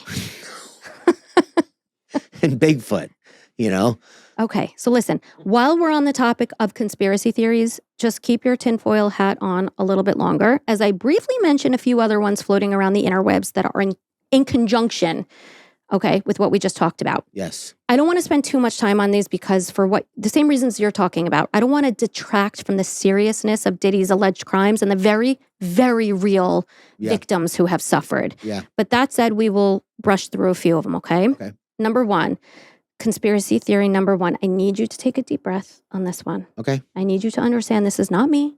This is not my theory. Yeah. These are my words as I have researched and digested them, and I'm regurgitating them. Yeah, they scream an Illuminati. They cannot believe this much skill fits inside a human forget body. the Illuminati. No, I'm talking about Jay-Z. Oh, you knew where I was going. Okay. Of course, yeah. Okay. They can't believe this much skill is inside a human body. Like, yeah, it is. Hang on. Yeah. Hold on.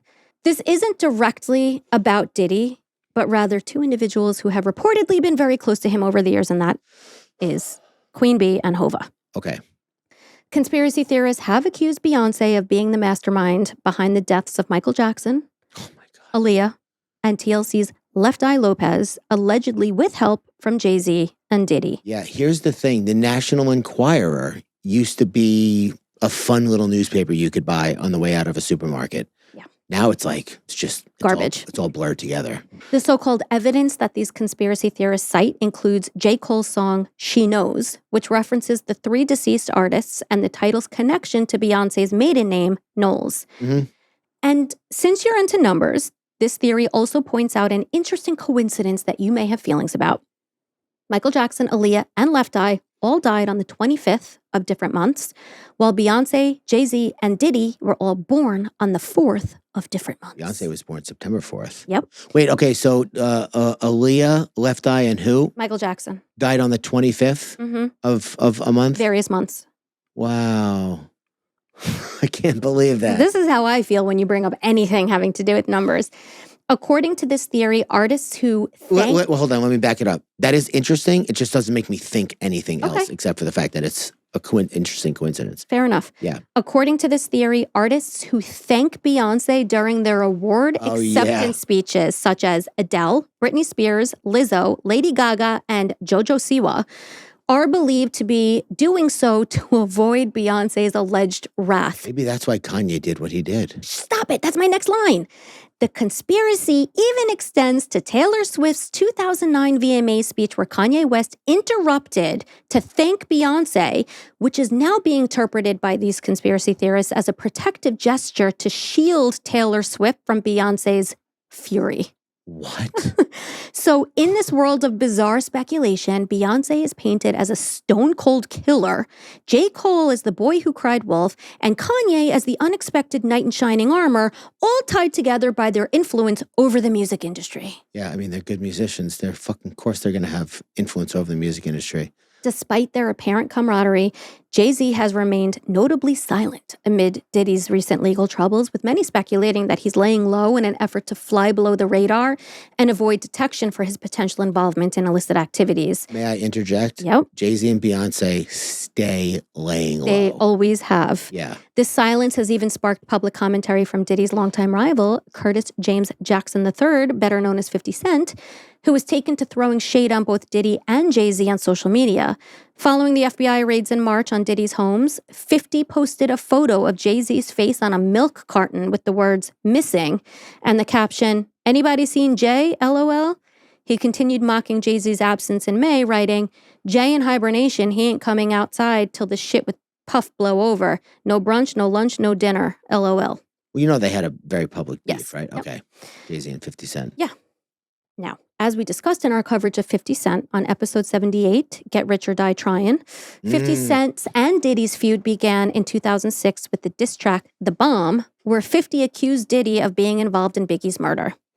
The rivalry escalated over the years, fueled by personal jabs and competition between their vodka brands.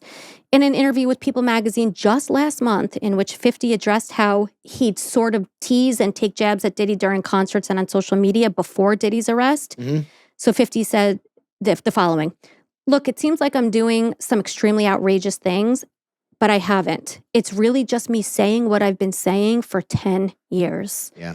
He adds, "Now it's becoming more full-facing in the news with the Puff stuff. But away from that, I'm like, yo, it's just my perspective because I stayed away from that stuff the entire time because this is not my style." Yeah, 50 Cent is a buttoned up individual. Surprisingly so. I remember watching it wasn't a documentary, it was like a TV show series, but it was like behind the whatever it was. It was 50 Cent's episode. And they have to be somewhere. So he's at a hotel. He's got like, a bunch of people staying with him, his friends / entourage / security, whatever positions they held. And he's outside waiting like 10 minutes before they're supposed to leave. Mm-hmm. And nobody else is out there. He's like, this is why I'm in charge. This is it. Like, nobody fucking shows up. I know people are going to be late. Yeah. And we're going to leave without him. But get here early. How are you? Oh, he's like the me of the rap world. He produced a docuseries, which we discussed in our episode, titled Diddy Do It, which was picked up by Netflix and will supposedly offer a comprehensive look at the allegations when it is eventually released. Yeah. According to 50 Cent, the proceeds from the documentary will go towards supporting victims of sexual assault. That's great. Yeah. All right, so that's one conspiracy theory. Oh, that's one? Yeah. I mean, we did the Illuminati, but let's hear them all. Conspiracy theory 2. As detailed in a Vice article, rumors have circulated on social media alleging that Diddy's home has secret underground tunnels leading to both the Playboy Mansion and Michael Jackson's house, which some believe facilitated a sex trafficking operation. In line with these claims, Jaden Smith, the son of Will Smith and Jada Pinkett Smith, has allegedly posted a series of photos revealing these tunnels, one of which shows Jaden claiming to be inside the tunnel in Los Angeles. Mm-hmm. He suggests that these passageways were designed for discreet, hidden encounters, potentially linked to the trafficking of human beings, specifically children. How do they get them to that one house in the first place? Another photo allegedly shows the blueprint of Diddy's plans to build more tunnels.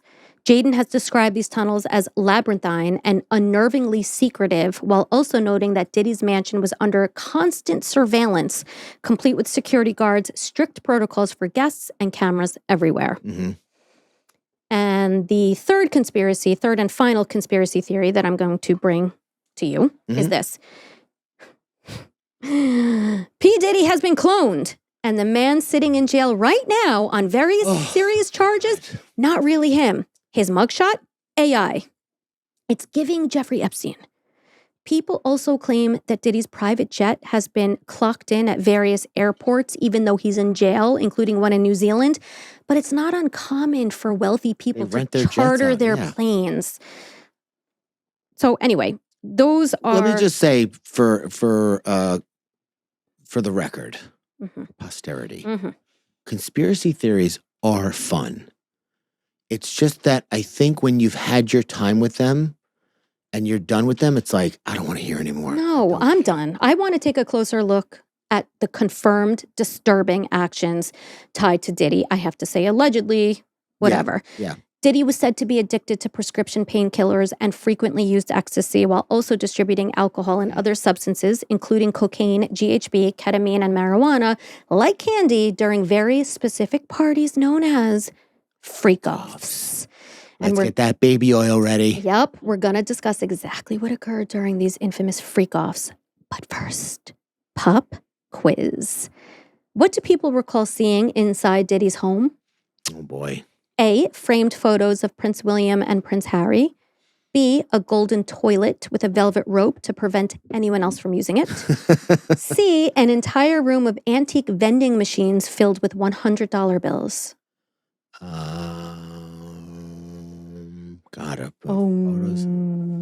I need to meditate real quick. Photos of Prince William and Prince Harry.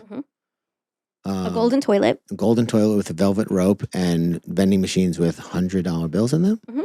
Okay. A. Yes. Very good. Yeah. So apparently Diddy has maintained a deep fascination with the British royal family, which is perhaps unsurprising considering the fact that he fancies himself an actual king. Still weird. So weird. But even still weird. Right, exactly. Yeah. I have to remind Diddy, if you're listening, that even kings can be taken down. So who cares if you think yourself, yourself so high? Heavy is the head that wears the crown. Okay, so let's discuss these royally fucked up, pun intended, freak-offs. Incredible.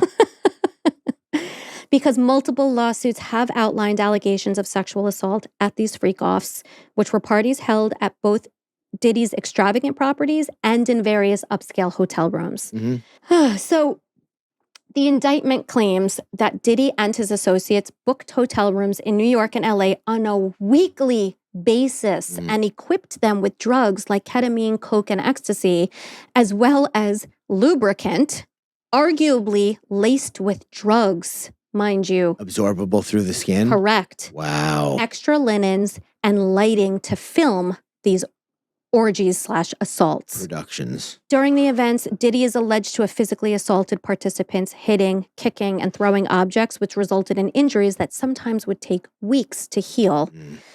The indictment further asserts that participants were coerced with drugs and threats to remain obedient and compliant. After these freak-offs, some participants were allegedly forced to take IV fluids to recover.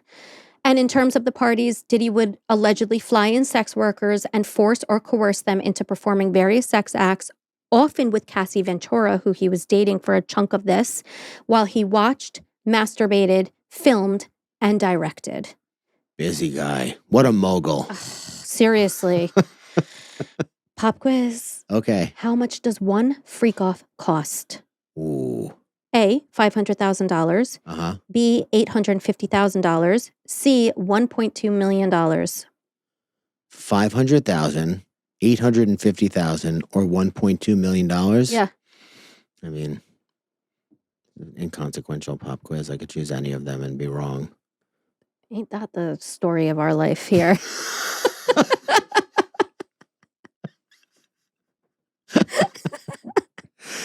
Damn, you got me there. I don't know. 500,000. Correct. Oh, really? Yeah. Oh, You wow. swung and you hit. Nice. Yeah. I mean, I'm sure there was parties that went over budget, though. I'm sure, Tank. That's an average. Homeland Security investigation, law enforcement officers who eventually conducted a bi-coastal raid of Diddy's mansions in LA and in Star Island, Miami on March 25th, 2024, wearing full tactical gear and rolling up in tanks, reportedly seized 9 AR-15 style rifles, 3 of which had the serial number scratched off, large capacity magazines, over 1,000 bottles of sexual lubricant called Astroglide, as well as baby oil, and other items connected to these freak-offs. Side note, when asked by TMZ why Diddy would have had so much baby oil in his house, if not for like sexual reasons, Diddy's lawyer responded with, Diddy has a big house and he buys in bulk. Yeah. Like he goes to fucking Costco. Yeah. Like the rest of us peasants. It's just funny. Yeah, I mean, to have 1,000 bottles of lubricant. I mean, you're having week-long orgies. Here's the deal, though, with baby oil. Anybody who's ever used it knows that one bottle lasts like 3 years. I know. So... But he allegedly was lacing it as well and then having it like rub all over them so they would get even more fucked up. I mean, if you're using it on a slip and slide, I guess you would need a lot. Yeah, I guess so. Yeah. Meanwhile, on the day of the bi-coastal raid, Diddy's $60 million private jet, a Love Air USA LLC-owned Gulfstream G550 with a distinctive matte black paint job, had suspiciously vanished from public tracking site FlightAware. Eventually, it was tracked departing from California and landing in Antigua, but reports suggest that Diddy's family members were aboard the jet upon its arrival in Antigua. So subsequently, which is a word I just can't say, you will. The jet returned to South Florida, arriving in Miami on March 27th, 2024. Diddy was caught on video on someone's cell phone pacing around the Miami airport, and whoever was behind the camera, so this was, remember, after the raids on his house, said, quote, bet you wondering what's going to happen now, Diddy? Aren't we all? Yeah. There's a lot more to unravel and discuss about what we know happened, what has been alleged to have happened, and what will happen if and when justice is served. Yeah. And we will explore all of that when we get into part 2 and 3, because this concludes part 1 / our 100th episode. Just roll into the next one. Just roll right into it. Have a quick snack and just keep going. I don't even want to wait. Oh my God. So happy to hear that. This is going to be devastating when it's over. Yeah, I know, but we'll have some other epic cases to cover. Don't worry. Okay. I mean, it's horrible what's happening. It is horrible. And part two, so, I know I often say this when we do two-parters, let alone our first three-parter here, but part one really laid the foundation, right? We really sort of didn't even get into we did scratch the surface a little bit with the actual allegations of abuse, but part two and part three, what is that from again?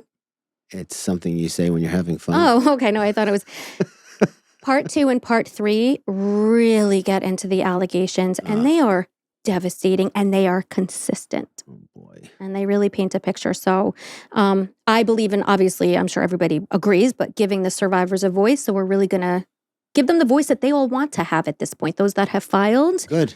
Exactly. And let's stop making heroes out of bad people. Amen. Or out of anybody, really. That's the thing, right? Idolatry is like everyone's fallible. Some people are way more fallible than others to degrees that normal people couldn't even fathom. I definitely have like a sensitivity. That's maybe not the right word, but like I have never adored celebrities. Dave will tell you that. Like we'll walk past celebrities and I'm like, cool. Like when we lived in New York City, especially, like I don't get like absolutely stirred. And I think because, you know how I'm always saying in these cases, like with the perpetrators, like lest we forget, they're human. Well, lest we forget. You're going to bring up Kate Hudson. I got excited for a second. It was a big surprise. I was just going to say, it depends on who it is. You see some guy from Law and Order or whatever, and it's like... Mariska Haggerty ran into her once in New York City when I was walking my pit bull, and I didn't know what to say. And I humiliated myself, and I said, my dog is your number one fan. To which she replied, really? To which I replied, yes.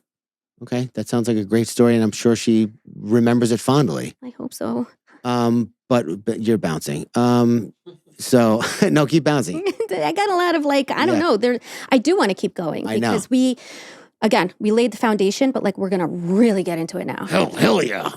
But point is, celebrities walk past one, depends on who it is. It really does. I could walk past. I mean, I don't get starstruck either, but I will tell you the most starstruck I've ever been in my entire life. Can I tell you that story? Please. Please bear with me. We went to, me and Adam went to a Bellator event. There was some guy who was working with them that I know through Instagram. He got us tickets, ringside, really nice. We sat behind Mark Consuelo, who's Mark Consuelos, Kelly Ripa's husband. Big fight fan. But we were in the second row, right? Point is... Did you get snot on you? No. We weren't sitting that close. Was there a blonde with a fat ass who could sing a song? There was. Okay. So listen. Yeah, sorry. So I'm offered the tickets by Bellator. So I'm like, they're aware that I'm there, right? Not that I'm anybody, but I was somebody to them. I just don't feel right saying what I'm about to say.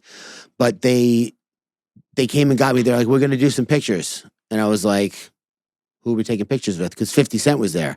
He's like, we're going to go around. Some people are going to, they want to take pictures with you. Other people are, you're going to want to take pictures with them, right? Mm-hmm. So I go, all right, cool. We make it like halfway around the ring, and I meet Flex Lewis. That was fun. I don't remember who else we took pictures with, but we get to a section, right? And I don't see anybody that I know. So I'm like, oh, I guess I'm the person here that they're going to take pictures with, because some big tall guy came next to me and like put his like hand around me, but then he turned me around, and standing in front of me was Fedor Emelianenko, who is the greatest fighter of all time and one of the most interesting characters in combat sports ever. Never changes his expression, looks like a human potato, and is one of the scariest people you've ever seen in your entire life. Russian Sambo king. So scary. Yeah. So good at every aspect of fighting. And I saw him. I was like, I like lost my breath. I was like, oh no, you're the person. Oh my God. Fedor. I just bowed. I was like, dude, you are the best. Like I couldn't, he doesn't speak English. Like I don't speak Russian. So I didn't know how to communicate it, but he got it. Yeah. Oh yeah. I'm sure when you started drooling, gave it away. It was so unexpected. Yeah. So unexpected. So cool though. Yeah. Very fun. But yes, even he could be, taken down, and I'm sure he's got stuff about him. He's, anybody can, and at this point there is a reckoning, and those who deserve it should be. Yeah. Yeah. So we'll get into it more with part 2 and part 3. So come back, everyone. Yeah, I can't wait to hear part 2 and part 3, but I guess I'll have to. Yeah. Well, thank you for doing all this hard work so far. We're only a third of the way into it, and I can already tell how much work you put into it. So thank you for doing that. That was very kind. Thank My you pleasure. for taking creative liberties and not diving us into every single rabbit hole you found on the way. A few, but not everyone. Yeah. No, I'm saying like you chose the important ones. I trust you. Thank you. I don't need to know anything that you don't think I need to know. Wow. Thank you. Sick. And I guess... Yeah, I want to thank the listeners/viewers if you're on YouTube, because this was, a lot for you to get through, a lot to wade through. But we have now arrived, at the pinnacle of this case, and probably what you not want to hear about, but what, the true crime element of it is really going to hit you in the next 2 parts. So yeah, I just want to thank everybody for kind of wading through part 1. Yes, thank you. But really in part 2 and part 3 is when we really get into more of the individual cases and the individual people who have been affected allegedly by Diddy. So definitely come back and join us for part 2 and part 3, please. That being said, can you finish us off with a Tanks Titty? I do have a Tanks Titty, actually, top of my head. Wonderful, let's go. Okay. Well, it's something that occurred to me, and it's based off of a philosophy that I heard that some people may disagree with, but I don't care. They're my titties, okay? So, there's plenty of titties out there for everybody. Your titties, your choice. Exactly. So there was this company that we used to work with at Victorian Fence that we had a dinner with them one year, like a holiday time dinner, and he was telling us how every year he fires the bottom 10% of his staff. Okay. Right? Because there's always the bottom 10%. And when you remove that 10%, the people who were hitherto nice, 80 to 90 will become the bottom 10 now. So everyone is always constantly in like, you got to perform mode. So I think I want to start every year cutting out like bottom 10% of my behaviors and ideas that don't work for me anymore. So like ideas that I've held on to for a long time that I don't even know if like I feel strongly about anymore, or something that I do that bothers me, whether it's a habit or not like a nervous tick or whatever, anything. Just like really take stock and just cut it loose. Like just trim the fat, trim the fat. Yep. And then I think it's more compassionate because it's not people we're talking about here. It's like my own worst behaviors. Yeah. It's good to do inventory on yourself. You're very good at doing that. Yeah. I should do it more. Yeah. But maybe I will use your strategy there. There was this guy that I knew in California who he said every 5 years he would recalibrate his bottom lines, which was like another way of saying what I'm saying now. Mm-hmm. But I think I could, every year is fine to do that. And then, at least you're raising the bar. Whether you stick to it or not is to be determined, but at least you're moving the goalposts for yourself. Yeah. So that you continue to improve. And that's my titty for this episode. Love it. Thank you very much. Short one. Concise. I dig it. Okay. Thank you done. for taking it. Very, very good job. And I guess we're at the end of the episode. We are. Still here. You're real. Yes, you are. Thank you for sticking with us. Yes. And we'll see you guys at the next episode. And for the next 100 more. Thanks for listening. Bye. Bye.